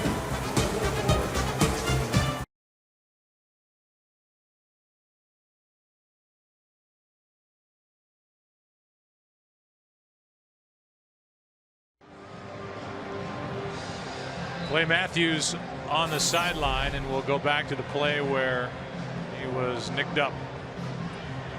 And you see Clay comes right around. He knew it immediately. Yeah, Stephon Hire, and he knew immediately that something wasn't quite right, and we've not seen him since. Try to get word on what's wrong with Matthews. Such a huge force on this Green Bay defense. 3-man rush on 3rd down. The pass for Cooley is caught, but he's short of a first down. Good play by Pat Lee, who came up and made the tackle, a gain of 11. But in this spot on the field, you expect the Redskins to go for it, and they will, down by 10. Yeah, Hunter Smith, he started to run out onto the field immediately, and I was thinking the same thing, Joe, that based on where they're at, they're what, the 42-yard line, that you're not going to attempt a field goal clearly, and you don't gain much if you punt it and it goes into the end zone. Then I thought this would be a good time then to go for it on 4th, and that's what they're doing.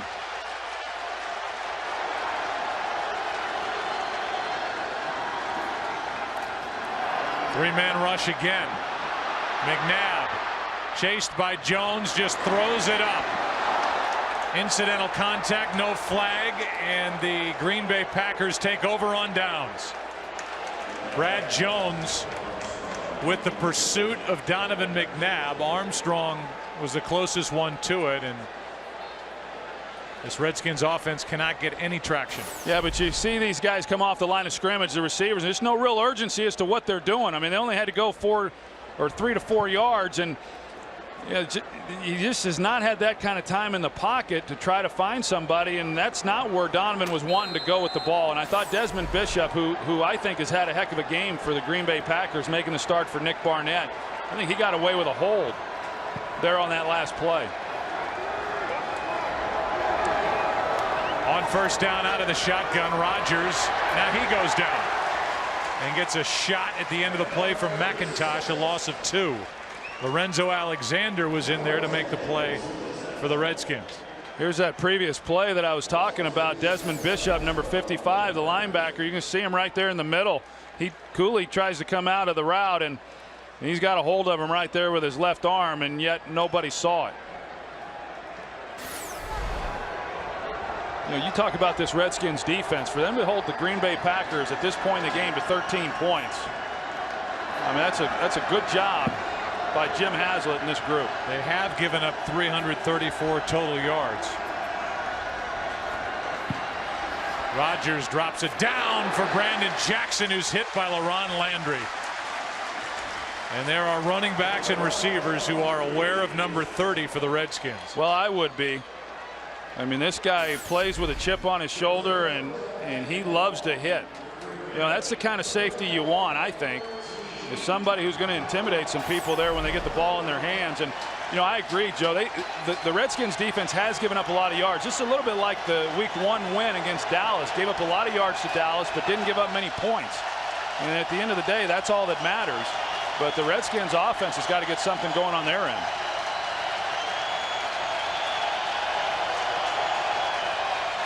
On third down, Rodgers over the middle. Pass is caught, but way short of a first down.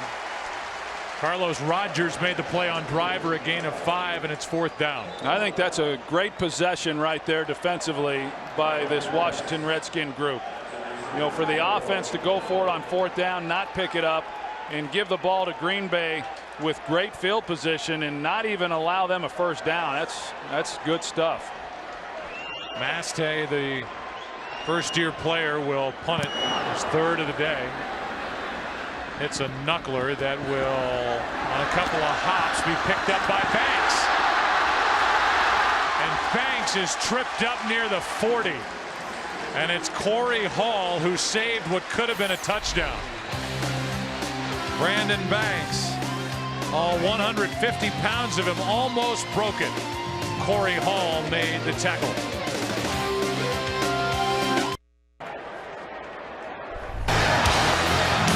Been a day of missed opportunities and frustration for the Washington Redskins, coming off a win on the road in the division at Philadelphia, 2-2. Green Bay cannot put them away. It's still a 10-point game with 12 to play. McNabb to the sideline, has Galloway. Taps down his feet, picks up 12 down to the field, and Pam Oliver. Well, Joe, the Packers sack leader Clay Matthews remains on the sideline. He's got a bit of a cramp in his hamstring, and he's being held out as a preventative measure. Back to you. So they just continue to fall defensively for Green Bay. They're without Sam Shields, Nick Barnett, Brandon Chiller, Morgan Burnett, Ryan Pickett, and now their big playmaker Clay Matthews. First down, Redskins.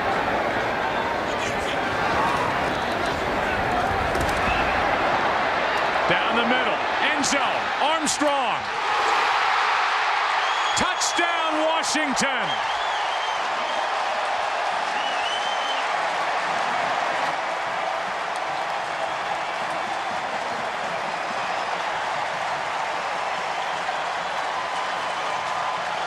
You're going to see Anthony Armstrong. He reduces his split. And you see where he is. He's on the hash marks. And then Pepra, for whatever reason, he plays heavy outside leverage, which gives Armstrong then a clear run right to the middle of the field. And that's a heck of a job by Armstrong, because it was a contested throw, and you got to go up with some strong hands to pull that one in. And that's what he was able to do.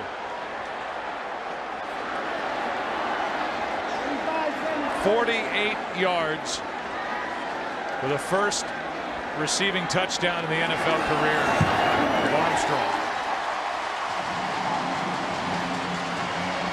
Gano got drilled at the end of that extra point.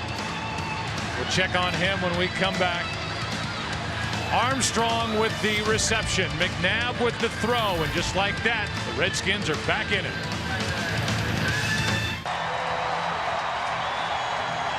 This place is alive. The first career touchdown for Anthony Armstrong, and he had to fight for it. A 48-yarder, 220th career touchdown pass for Donovan McNabb. And Gano, who got hit on the extra point, appears fine. Jordy Nelson waits for it, and the ball is blown off the tee.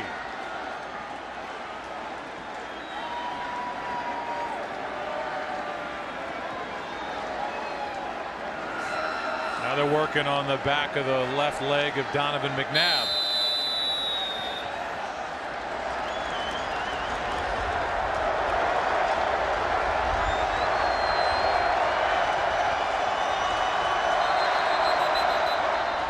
And now somebody's going to have to hold it. What do you think, Aikman? We got a game here in Landover, Maryland, as the Packers could not knock the Redskins out of this ballgame. Yeah, and you knew. I mean, you just knew that regardless of how well Green Bay was moving the ball, with them not coming away with points and keeping the Redskins in it, at some point they're going to make a play. One play to Anthony Armstrong, which we'll show again here in a minute. And now you're talking about a 3-point game, and heck, now anything can happen. 11 and a half to go. Jordy Nelson from the 5. Sellers with a stick on Nelson at the 15. Back to the touchdown. Yeah, back to the touchdown. You're going to see Charlie Pepra here. What he's going to see is Anthony Armstrong, and he expects him to go outside. Armstrong goes to the post, but because of his reduced split, Pepra then thinks, okay, he's running the outside route. Armstrong gives the head nod to the corner, and that's what then created the separation that he was afforded on the throw. And it's a well-designed play right there by Kyle Shanahan, the offensive coordinator. Reduce the split. Defensive back anticipates outside breaking route. Go to the post. Touchdown.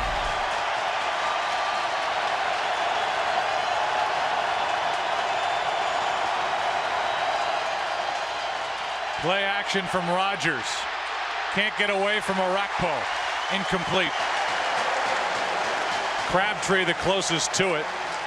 And this is when 90,000 plus seats comes into play, as this is a deafening sound coming out of this crowd here in the fourth quarter.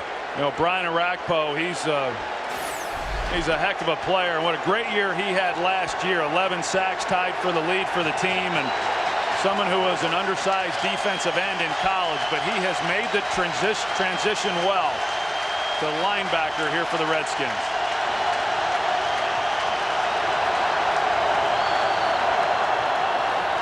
Rodgers over the middle has Jordy Nelson. Big play from Green Bay.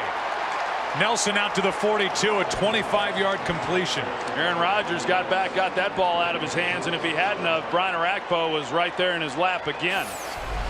That pressure inside, and then Jordy Nelson, he's in the slot. And you know what we've seen of both these teams now is no one's redirecting or rerouting these inside slot receivers. Jordy Nelson got a free release that time and was into the secondary in no time flat. Quick throw to Driver. Driver's had a rough day making catches today with 4 drops. He gains 5. D'Angelo Hall on the tackle for the Redskins. Those are some of the things that Aaron Rodgers really likes to do, is just come out and get the ball into the hands, whether it be Donald Driver or Greg Jennings. We saw him do that a couple of weeks ago against the Chicago Bears. The last 2 weeks, Aaron Rodgers has completed over 70% of his passes, and a big reason for that is they've used the passing game a little bit like a running game in some of the high percentage throws like we just saw. 2nd and 5, and the pass is caught by Crabtree, the rookie tight end. Let's go for a game break. Here's Kurt. The Bengals were down by a point in the fourth quarter to the Bucs. But Carson Palmer hooks up to Jermaine Gresham for a 1-yard score, and they had a 2-point conversion. And now the Bengals lead it by a touchdown early on in the fourth quarter. Joe, Troy, and Pam. Tough league to figure right now, no matter where you look. Boy, you're not kidding. 3rd down and 2 for the Packers.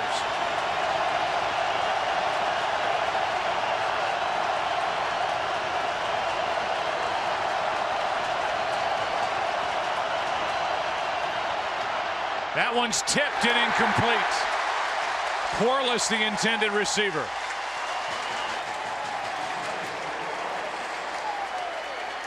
Packers are just 2 for 11 on 3rd down today.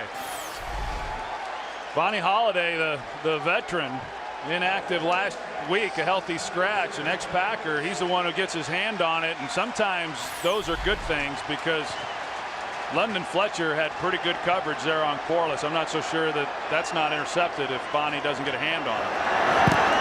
Mastay hits it end over end. Banks will take it. He's been electric returning kicks in the little time he's had a chance, and he gets popped out of bounds. No flag. Fumbled 3 times during the preseason. They're not giving him a chance. He's made the most of it. 17-yard return there. Skins have it down 3. Nine to go. Donovan McNabb won't have to deal with Clay Matthews, it doesn't appear, for the rest of the game. Sat out that last series. He's on the sideline again, and so they continue to fall for the Green Bay Packers, trying to patch together a defense. Over the middle, Armstrong.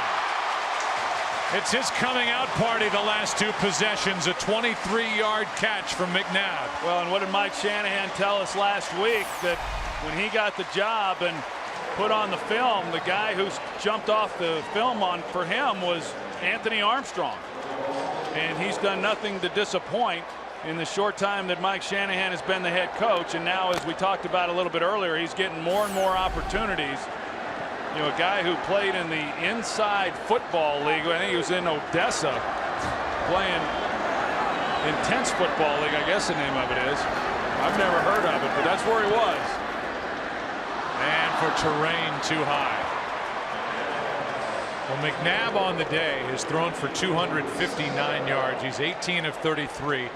100 of those yards came on 2 completions, a 52-yarder to Moss on 3rd and 18 that set up a field goal, and then most recently the 48-yard touchdown to that guy, Anthony Armstrong. Well, the thing that is hurting the Redskins, though, however, is their inability to run the ball. They're averaging under 3 yards a carry. Ryan Terrain's longest run of the day has been 8 yards.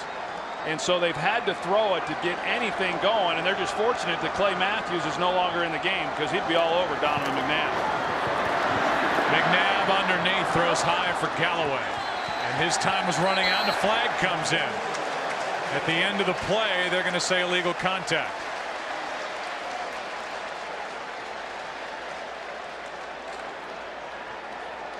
Prior to the pass, illegal contact, defense, number 21, 5-yard penalty, automatic, first down. You know, they get Woodson here. Remember a couple of possessions ago when Mike Shanahan was upset, looked like Woodson interfered with Santana Moss. And that right there was enough for illegal contact, as the officials are now watching number 21. Well, and that's his style of play. I mean, he's a great cover man. He forces fumbles. He's tied for the lead in tackles for this Green Bay defense, and they can call him oftentimes if they choose to. Here's a bad throw from McNabb to Galloway. And those are, that's what makes it difficult, is when on early downs, here you are on first down, and I guess Kyle Shanahan has just resigned himself to the fact that, we're just not going to be able to run the ball today. And so when you throw it on first down, you've got to get a completion. As a quarterback, whether it's to Joey Galloway on that throw or coming underneath, but somehow, some way, you've got to get a completion on first down, because then on second and third, you're just fighting uphill. 3-man rush. Still gets home. McNabb's bothered and throws out of the reach of Terrain. And we showed Donovan McNabb a little bit earlier, nursing, his legs, and I don't know how healthy he is, because when he has gotten out of the pocket, even on that play right there, there's some places for him to run. And not that he's been a big runner here in recent years, but I think he's less inclined, certainly today, to run the ball than I've seen from him before. Remember that 18-yard run he had in the 4th quarter late at Philly last week, where he tweaked his quad. It's 3rd and 10. Again, a 3-man rush. Pass is tipped and caught by Armstrong. He's been everywhere. Tipped by Keelan Williams and into the arms of Armstrong, who's doing everything. Well, I don't think Kyle Shanahan drew that one up, but I think these are some of the plays that Anthony Armstrong ran there in that intense football league. He's used to this kind of stuff. Redskins hurry it up, maybe in case there was going to be a challenge of that catch. We didn't get a chance to look at it again, as Keelan Williams carries it for 1. Armstrong comes out. They'll work on his leg again. Here's the catch off the hands of Williams and into the arms of Armstrong. Yeah, I thought at the time it looked like a good catch to me. I thought he had his arms underneath it, and I don't think there would have been any kind of overturning of that play. And I mean, Anthony Armstrong, he's been the only playmaker they have right now. Out of West Texas A&M. McNabb over the middle, good play, but they'll throw a flag. Desmond Bishop is going to be shocked to learn that he interfered with Cooley.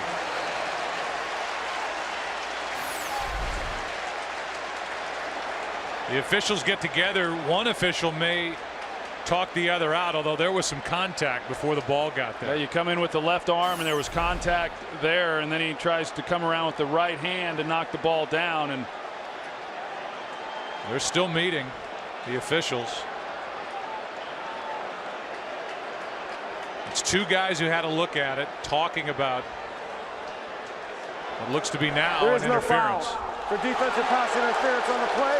It's an incomplete pass. 3rd down. So that's a big call. Instead of an automatic first down, they pick up the flag.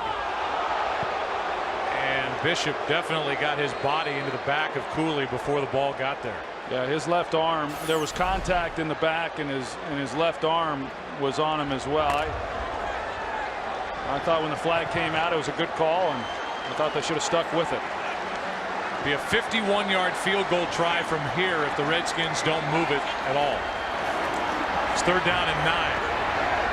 And this one's nearly picked off, intended for Galloway and closed on by Nick Collins, who is injured.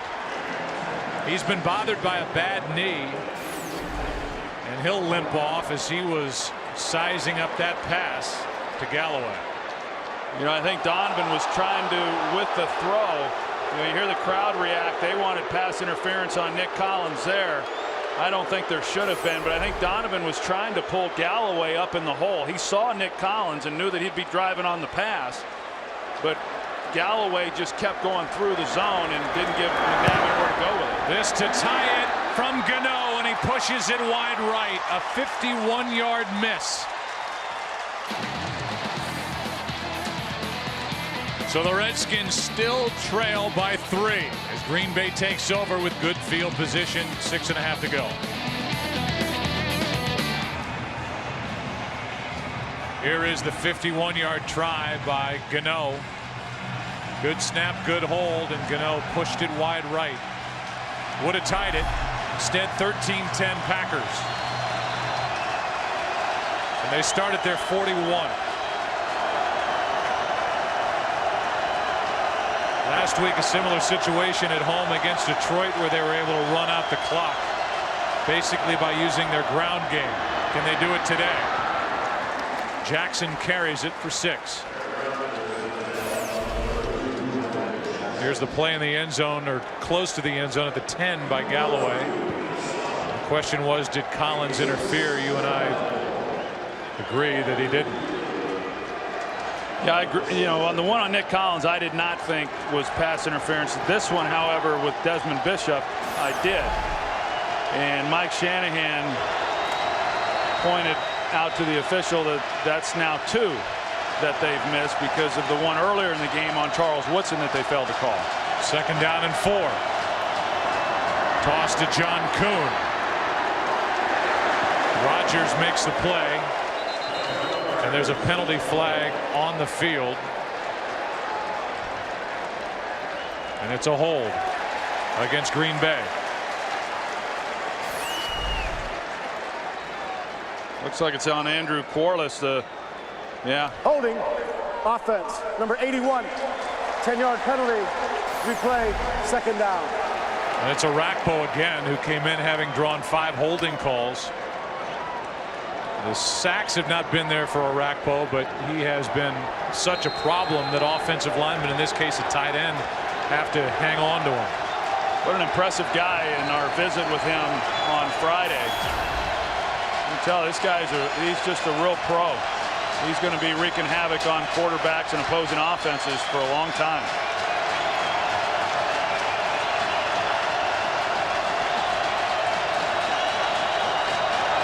Brings up 2nd and 14, and a sack for the Redskins defense. Fletcher, Alexander, Carter, all met at Aaron Rodgers. Yeah, we haven't seen a lot of this from Jim Haslett. You're going to see, here they come. They're going to meet at the quarterback, London Fletcher. You got Darren College, the left guard. He's got to make a decision, and the most threatening guy was London Fletcher. You got to pick him up first, but Fletcher gets a free run, and Aaron Rodgers had no chance. You know, even Mike McCarthy talked about it. These two guys know each other very well. He and Jim Haslett, they worked together there in New Orleans, and he said at some point Haslett's going to get impatient. He got impatient there and got to Rodgers. 3rd down and 23. Rodgers trying to make something big happen. He'll just slide short of the 1st down. Picked up 15. A punt is coming from Green Bay. Here's a game break. Here's Kurt. Well, the Falcons like defensive end Croy Bierman, and here's one reason why. Blocks the Jake Malone pass, intercepts it, and then runs it 31 yards for a touchdown. Falcons on the verge of their 4th straight win, up by 10. Just under a minute and a half to go in Cleveland. Joe, Troy, and Pam. All right, Kurt, so now Mastay with a punt. The dangerous Brandon Banks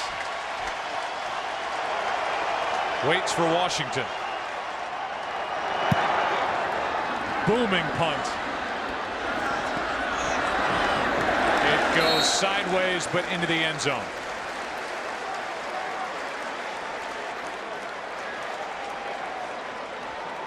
So the Redskins down by 3 will start at their 20 with 3:58 left, 2 timeouts. Go to NFL.com's Game Center for Week 5 live game stats, fan discussions, in-game video highlights, and more at NFL.com/scores. Well, here you go. This is the danger of letting an NFL team hang around. That's what Green Bay has done. Redskins defense has played much better here in the second half, and now it's up to McNabb and company to do something with this game. How about if you're Jim Haslett or Dom Capers and you're saying, you know, we've played good defense, forget the yardage, but both of these defenses have actually played pretty well. You hold an opponent under 17 points, you expect to win a game. Boy, McNabb looks real gimpy as he completes to Galloway for 11 yards, and I think you picked up on it last time. McNabb does not look like he's moving around very well. No, he doesn't, and you know, whether or not he came in, as you said, off of last week's game against the Eagles, a little gimpy, or if maybe he pulled something or tweaked something during the course of this game while he was running for his life there in the first half away from Clay Matthews. Matthews still on the sideline. Handoff is to Terrain. Popenga tries to rip the ball out of there, a gain of 4. Washington 2 timeouts left, Green Bay with 1.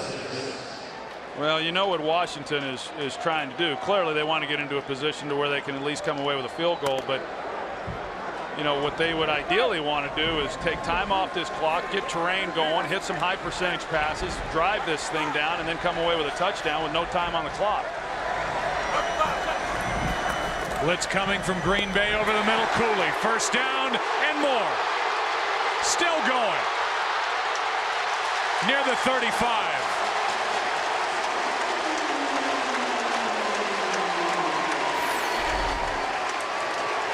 You see Donovan McNabb, as you said, I mean, just not moving real well, but he gets the ball out of his hand. He gets it into the hands of Chris Cooley right away, and then just poor tackling. Brady Popenga had an opportunity for him and a couple of others, and Clinton Portis is liking what he's seeing. A 30-yard completion to Cooley. To the 35 of Green Bay.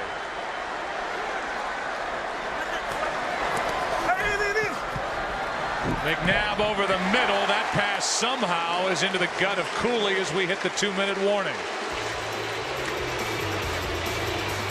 What a game. In for some finish. Redskins with it, down by 3.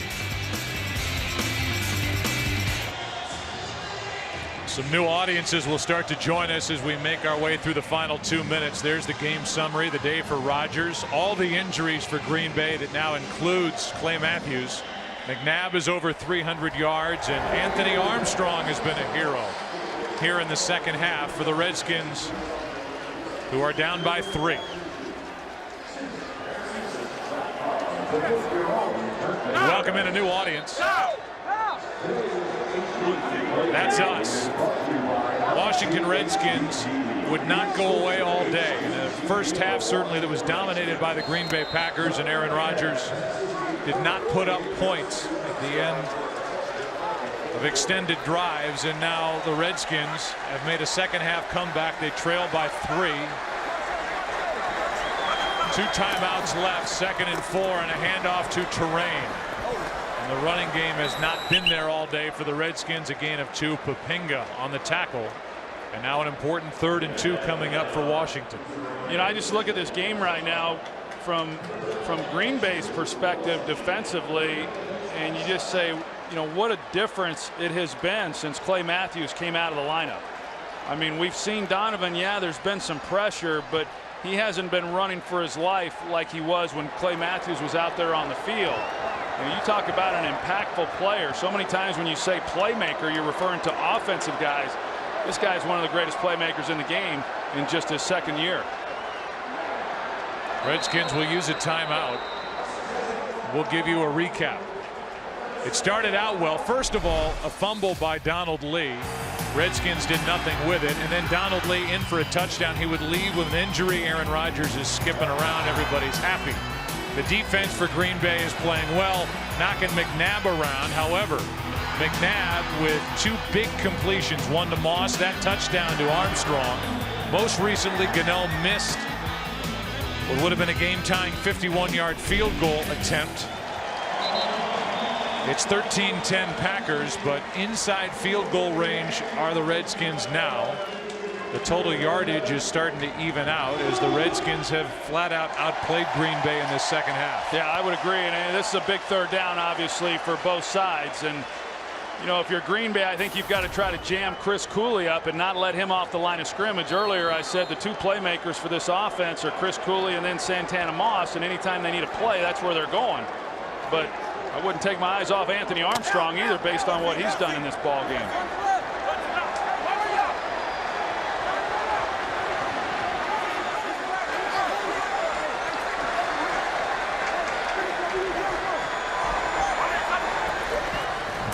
Third down and 2 out of the shotgun, and the pass broken up. No flag is thrown as Moss was hit as the pass got there by Tramon Williams. Yeah, I actually thought this was a pretty well thrown ball. You want to throw it down low, and Santana Moss had a chance to come down with this. Was there contact made before the ball arrived?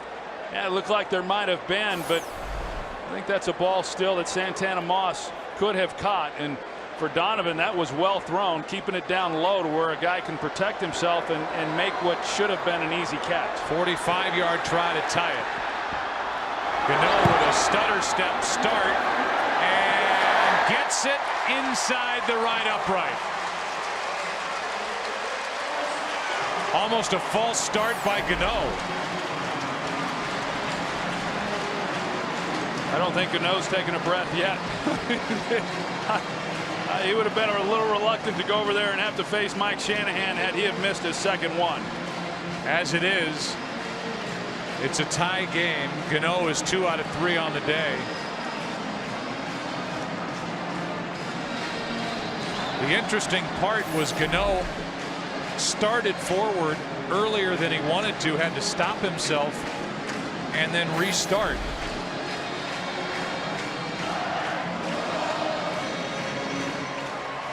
Right at the snap, stopped, regained his momentum, and then hit from 45 to tie it. And so now with 1:07 remaining and 1 timeout on the scoreboard, this high-powered Green Bay offense, which hasn't done anything the last 4 times they've had the ball, will have a chance to win it. Well, I think Aaron Rodgers does an excellent job in the 2-minute offense, and I know that it's something that Mike McCarthy spends a lot of time on. And with 1 timeout in 1:07, of course, there'll be a little bit less after this. That's still a lot of time for this Packers offense. They're playing as they have most of the day without Jermichael Finley and his top backup, Donald Lee. Jordy Nelson is brought to the ground across the 20 by Reed Doughty. Watch Green Bay. They had to rush Derek Martin off the field. And Aaron Rodgers is the one who was counting and coming down the sideline saying call a timeout. That's a big play because if Martin doesn't get off the field, it's 5 yards, and that would have been enough for a first down. Martin used his speed and got off the field. Here we go.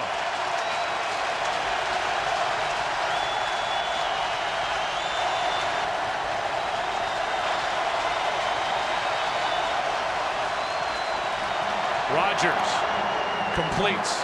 He's had a lot of balls dropped on him today. Corliss, the rookie, good for 9. 1 timeout left for each side. Greg Jennings hadn't gotten the call yet.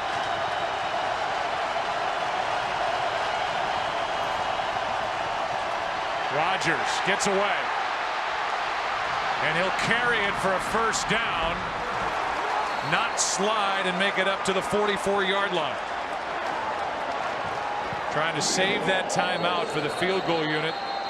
And they just can't get to the line without burning too much time, so they'll take it. Yeah, they still lost. You want to try to keep that timeout for the field goal unit, as you said, and if you're going to burn it, you would have liked to have burned it as soon as Aaron Rodgers goes to the ground. He had a chance for Donald Driver up the right sideline, but I think because he was running out of the pocket at the speed in which he was, he just didn't feel that he could get enough on the throw if he tried to get it down the field to Driver.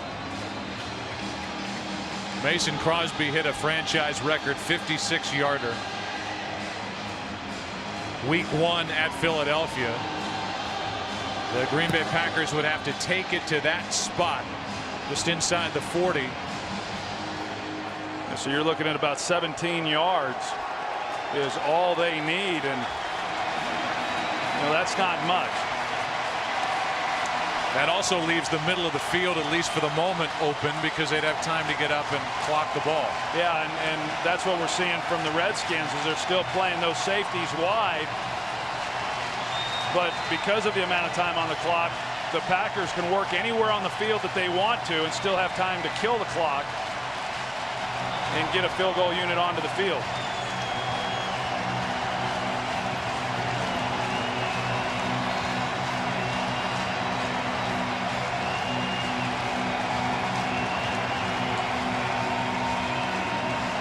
No timeouts left for Green Bay. First down at their own 44.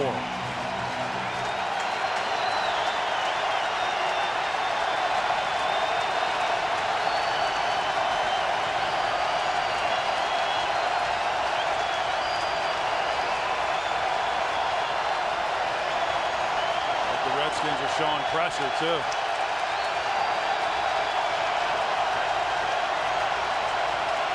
Here they come.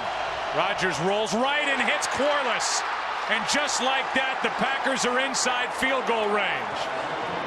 They'll get up, spike it. Aaron Rodgers called it at the line.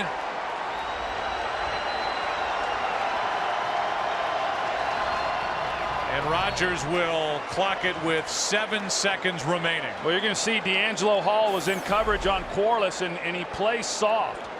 He's going to come from the right side of your screen. But D'Angelo Hall was playing with a lot of cushion, and so it was really pretty easy for Aaron Rodgers. Corliss didn't have to do much other than just run the slant route, and it was uncontested by D'Angelo Hall, and then it was up to Aaron Rodgers to put it on him. Remember, Washington has a timeout left, and Mike Shanahan is the master at calling a timeout just before the snap. 53-yard try to win it. Crosby.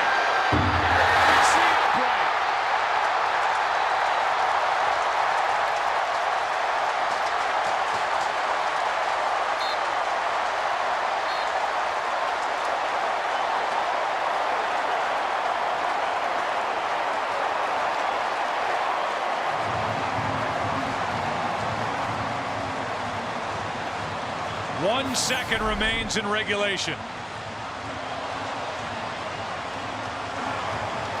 This thing was just drilled by Crosby.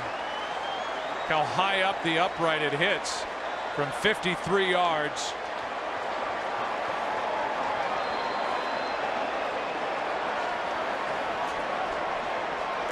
As we welcome in a new audience, Mason Crosby has missed his last 2 field goal tries. The latest from 53 yards out, which would have in essence won the game. And now with 1 second left, tied at 13, McNabb's going to heave it, hope for the best, and he's picked off by Tramon Williams. Game is still alive. Tramon Williams on the return. He's a punt returner.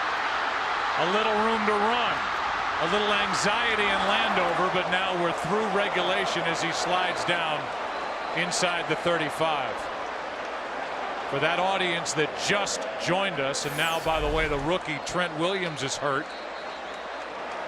Here's the Crosby miss as he hits the left upright. I mean, it was a good snap, good hold, and really a good kick. I mean, other than the fact it didn't go in, but I think Mason Crosby probably feels pretty good with the effort and the foot that he got into the ball. It had obviously plenty of distance, and Game of inches. Well, Trent Williams on that long return by Tramon Williams of 63 yards. He was the 4th overall pick in this past draft. There he is, 71. And he got that left leg pinned underneath his body. So they just got him back. He'd been inactive the last 2 weeks with a knee and a toe injury, and now he's still getting looked at and in a ton of pain.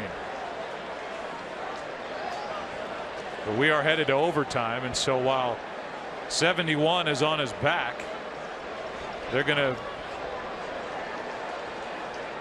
toss the coin at midfield. Here are the overtime rules. Gentlemen, the rules of overtime are as follows. The first team to score will win. Fourth quarter timing rules are in effect. Each team will have 2 team timeouts, and all replay reviews will be initiated from the booth upstairs. Again, the coin team logo is a head, breast cancer aware logo is a tail, visiting captain. Heads. The call is heads. It is a head. Which way would you like to kick? Stay where you are. Green Bay's won the toss, elected to receive. So there you go. Corey Hall's had a good day on special teams, and he picked heads. Green Bay wins the toss. They receive. Aaron Rodgers right back to work in overtime when we come back.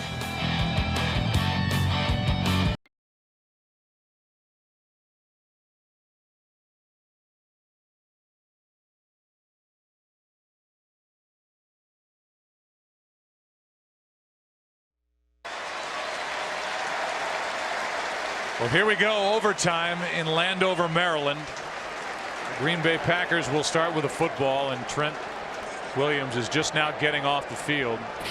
It's been a rough start to his NFL career. It's been a rough day for these 2 quarterbacks. 2 defenses have come ready to hit. Whether it's been the Washington defense, the Green Bay defense, here are the missed opportunities.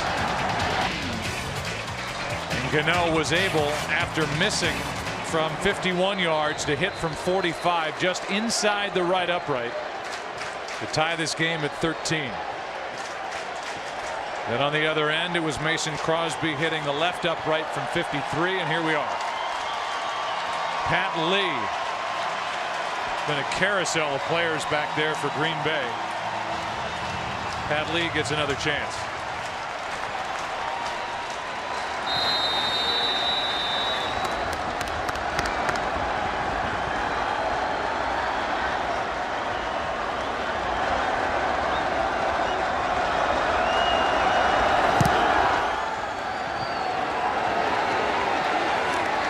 Goal line, Pat Lee on the return. Out near the 25. The offensive leaders for Green Bay. Rodgers is thrown for 288, 1 touchdown. That was to Donald Lee on their 2nd possession of the game. That's been it as far as getting it into the end zone. Brandon Jackson with a career high 112 rush yards. And James Jones, 4 catches, 65 yards. No Jermichael Finley or Donald Lee, 2 big weapons at tight end, out with injuries for Aaron Rodgers.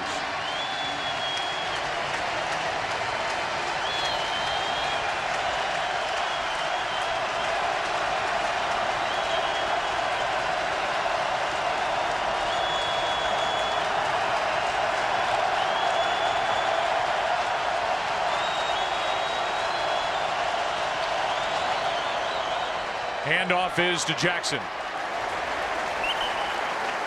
Picks up 3.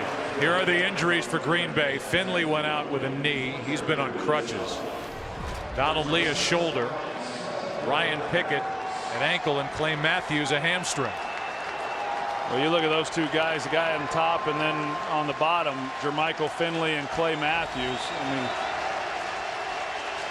2 of the more impactful players, if not the most impactful players for both the offense and the defense that the Redskins here aren't having to face. 2nd and 7. Rodgers throws incomplete for Jennings. And the pass broken up by Carlos Rodgers, 3rd down. Well, Carlos Rodgers got his head around and You know, he had an opportunity to maybe make an interception on this one. Aaron Rodgers trying to fit it in, and you know, Carlos Rogers picking it up late. It's on top of him. They're pretty quick, but there wasn't anywhere for Aaron Rodgers to try to fit that one in. 3rd down and 7.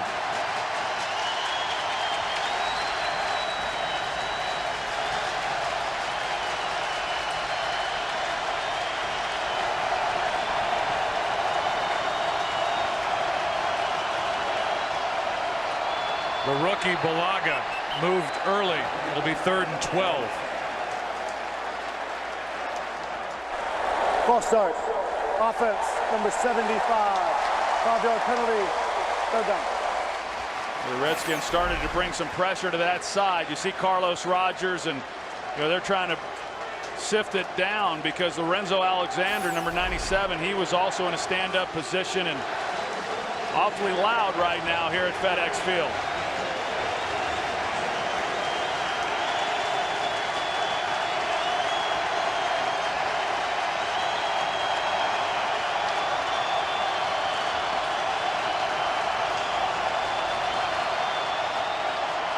Rodgers goes down.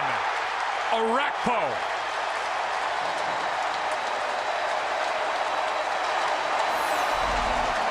Well, Brian Orakpo's been close all day long, and he gets by Chad Clifton. Clifton, because of crowd noise, is just not able to get out of his stance.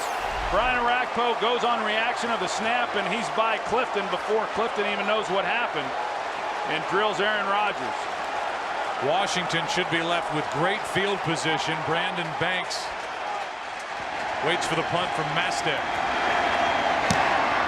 Line drive punt. And a penalty flag comes in, so that'll back up Washington if it's against the Redskins. Brett Swain was downfield. There may have been a penalty committed on a block on Swain. A 7-yard return, 44-yard punt. This will march Washington backward. During the return, illegal block in the back. Return team number 87. 10-yard penalty from the spot of the foul. 1st down, Washington. You're going to see Roydell Williams, 87 there. Just not a very smart penalty to have. I mean, he was not going to be a factor on that play. And so you take what should have been awfully good field position for the Redskins, and then you get backed up. Backed up all the way to the 26. Instead of their own 47. What a difference. 20 yards. McNabb over the middle. Santana Moss.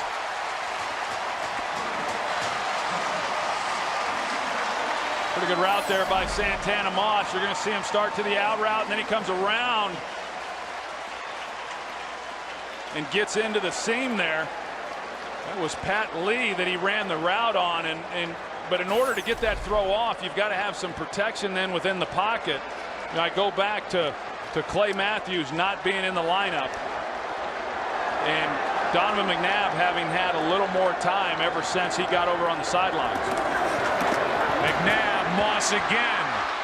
Pepra makes the stop, and in 2 plays, the Redskins are inside Green Bay territory. 11 yards to Moss on the left side.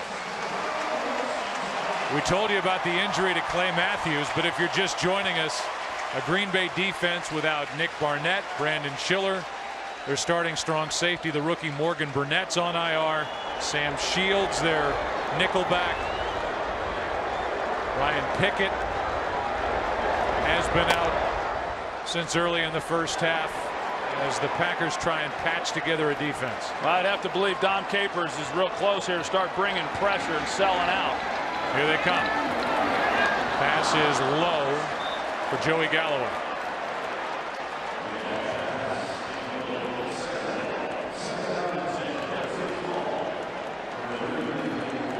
This is a Green Bay team that won at home by 2 points over the Lions last week. They were frustrated. By their own admission, said their locker room felt like they had just lost the game because they expect more of themselves. They were an early season, preseason Super Bowl favorite in the NFC. Lackluster last week. Trying to somehow come away with a win here today. That's in the air, and it falls incomplete. It's 3rd down and 10, and now the Green Bay Packers, Troy, are indeed coming after McNabb. Well, you have to, because here you are in sudden death overtime, and with the Redskins moving the ball and creeping into field goal range, you can't afford then to sit back. You got to sell out. You got to bring pressure. You got to see if you can create a negative play. And they've done a nice job there on 1st and 2nd down of getting it now to at least 3rd and 10. That was Hawk who batted that pass. Here they come again. And getting home is Papinga. A big sack for this Green Bay defense. All the way back to the Washington 46. Brady Papinga comes untouched. You're going to see him here. And it's really somewhat surprising that Donovan McNabb's even able to hang on to the ball. He doesn't see it coming at all. He's got his arm back, one hand on the football. Typically, you oftentimes see the ball come loose. And Donovan does a great job just hanging on to that one. Hunter Smith hits it. Here is Tremont Williams, who gets hit by Sellers. Oh, boy. That is 6'3", 272 pounds into the body of 5'11", 191-pound Tremont Williams. Oh, that's one you could hear all the way up here. Well, that's a good job. You know, we hear about it all the time about the overtime rules and, you know, what's going to take place. You see Brad Jones, he was on the sidelines, came into the play. That was like hockey right there, coming in the middle of the action. And he laid a block on Lorenzo Alexander right off the sideline. Had a line shift right there. Rodgers sets up a screen for Jackson. Out in front of him was Scott Wells, the center, a gain of 5. But what I was going to say, Joe, is you know, some of our viewers may not know they've changed the overtime rules going in the postseason this year. But right now with sudden death, and the reason that they have is they want each of the offenses to get an opportunity, because a lot of people feel that the offenses are at an advantage when they get the ball first. Well, 2 good defensive possessions, both for Green Bay and Washington, not giving up points. 2nd down and 5.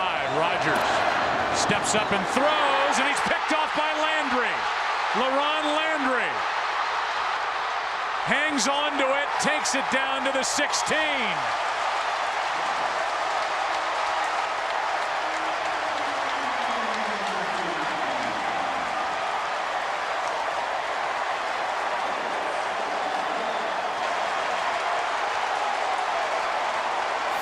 Well, it's a ball that gets away from Aaron Rodgers. He throws it behind Greg Jennings, and that LaRon Landry makes a heck of a play on it. But the reason for it is you're going to see a linebacker here scrape right there that's able to get right into the face. It's Jeremy Jarman that got in the face of Aaron Rodgers and didn't give him a clean look and forced the errant throw.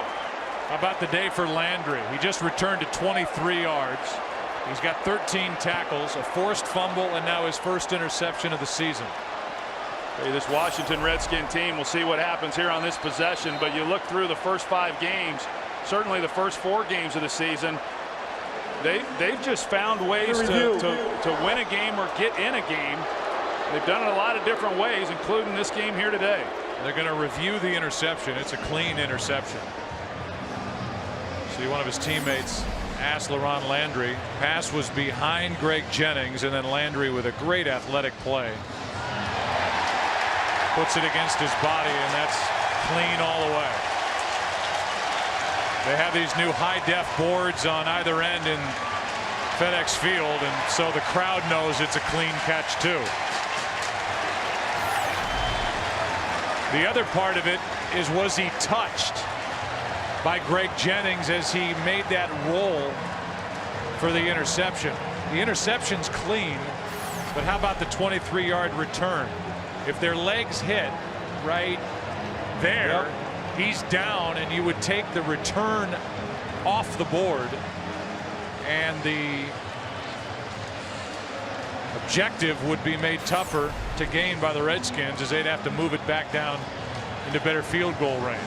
Would erase 23 yards of field position. Still be right on the outside edge of field goal range as it is, but it would take it from the 16-yard line. You see the twist there by Jeremy Jarman, and a good job by him of pulling up. You see that he did not come in with the hands, did not have any reason for the official to call a hit to the helmet, as Aaron Rodgers initially was wanting. But just a great reaction there by LaRon Landry, picking the ball up in the air and then making a heck of a play on it for the interception. If they say that Landry was down, it would move the ball back around the 39-yard line. After review, it has been confirmed that the defender did intercept the ball. However, he is down by contact on the 39-yard line. It will be Washington's ball, 1st and 10 on the 39, and the ball will be placed on the hash mark nearest the Green Bay sideline. 1st down, Washington. Well explained by Gene Steratore, who tells us all that the ball's back at the 39. Now you need a handful of yards to make it a more realistic chance for Gano. And if the Green Bay Packers, Troy, were bringing guys the last time, if the Redskins are going to drop back at all to throw, you have to believe they're going to be blitzing again here. Well, I don't think Kyle Shanahan wants to drop back and throw. If there was ever a time to where the Redskins are going to be able to run the football, something they have not done in this game, now would be the time. From here, it would be a 57-yard field goal try if they don't move the ball forward at all.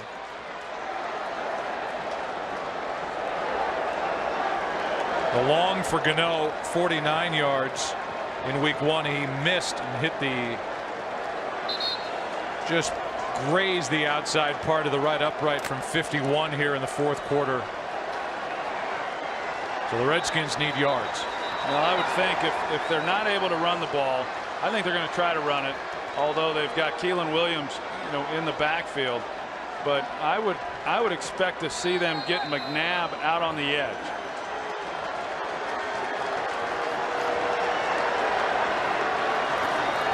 McNabb drops back over the middle. He completes it to Galloway. Just able to fit it in, and Joey Galloway's good for 5. Donovan was pretty casual coming out from center on that drop.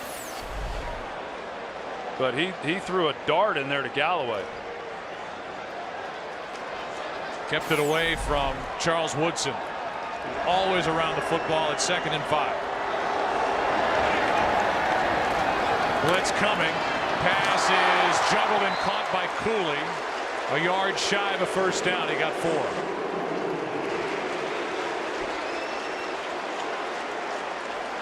So it's 3rd down and 1. And it would be a 48-yard field goal try from this spot. Ryan Terrain checks back into the huddle for Washington.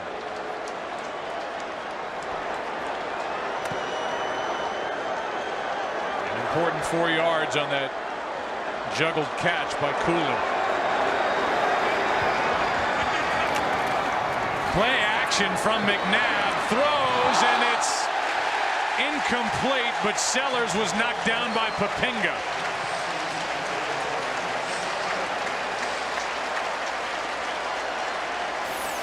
I think their feet got tangled up, as you're going to see right here. To the pass, holding, defense number 51, 5-yard penalty, automatic, 1st down. Yeah, look, their feet definitely got tangled up. I thought that's what the call was, but after that second look at it, it did look like Papinga might have had his hands around the waist, or had been grabbing on to Mike Sellers. Look right there, the left hand. And maybe that's what was called. At least that's what the official said he called. Other than that, it was just their feet getting tangled up, and I don't know that necessarily should have drawn the flag. That's the 8th Packer penalty. The 4th one that results in a Redskins 1st down. Now well inside field goal range However, a loss by Terrain. Raji makes the play, a loss of 5 back to the 30. Well, I tell you that they can't run the ball at all. No, they can, and that's not what Donovan was planning on when he came here from the Philadelphia Eagles, where Andy just simply wouldn't even call a run. And he thought he'd get a little bit more help from the running game, but he has not had any help here today. You know, they run the ball on first down here and they lose yardage, and so now either you're going to take a knee and just try to kick it from here, or Donovan's going to be forced to throw it.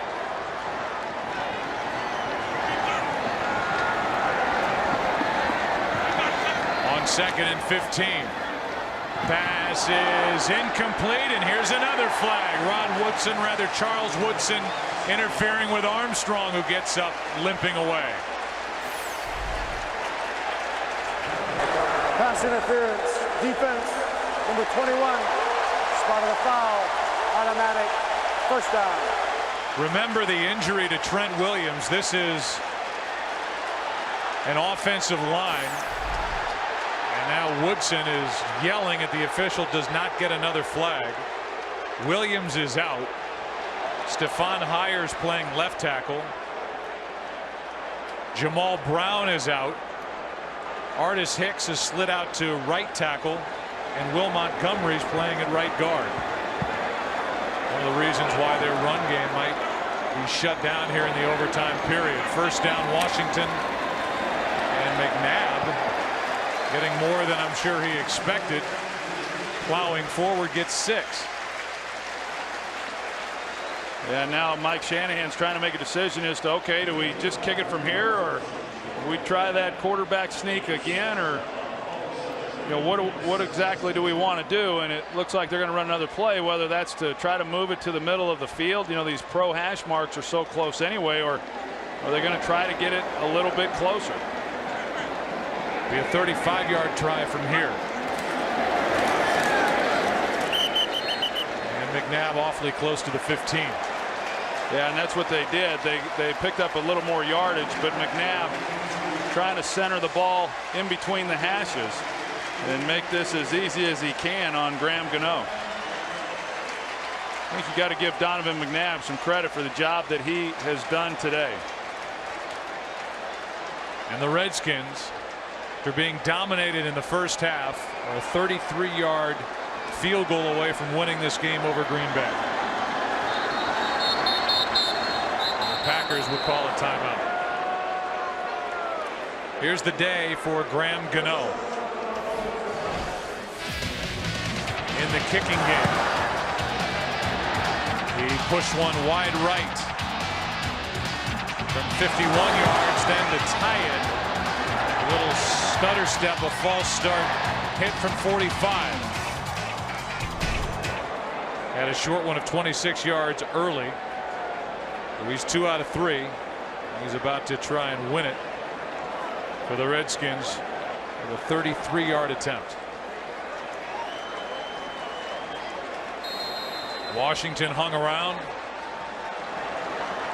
And now it's up to number 4 to win it.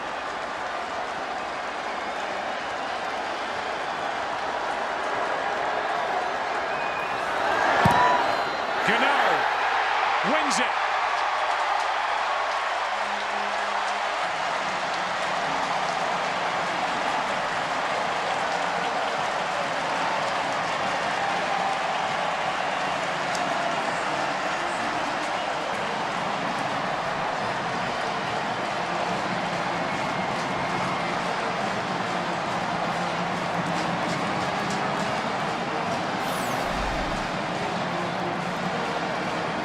Hunter Smith, first week back with the Redskins with the hold, and splitting the uprights is Graham Gano. Brian Arakpo, part of a Washington Redskins defense that came alive in the second half, celebrates, as does Mike Shanahan. The Redskins are 3-2 in overtime. They beat Green Bay. Back after this, 16-13.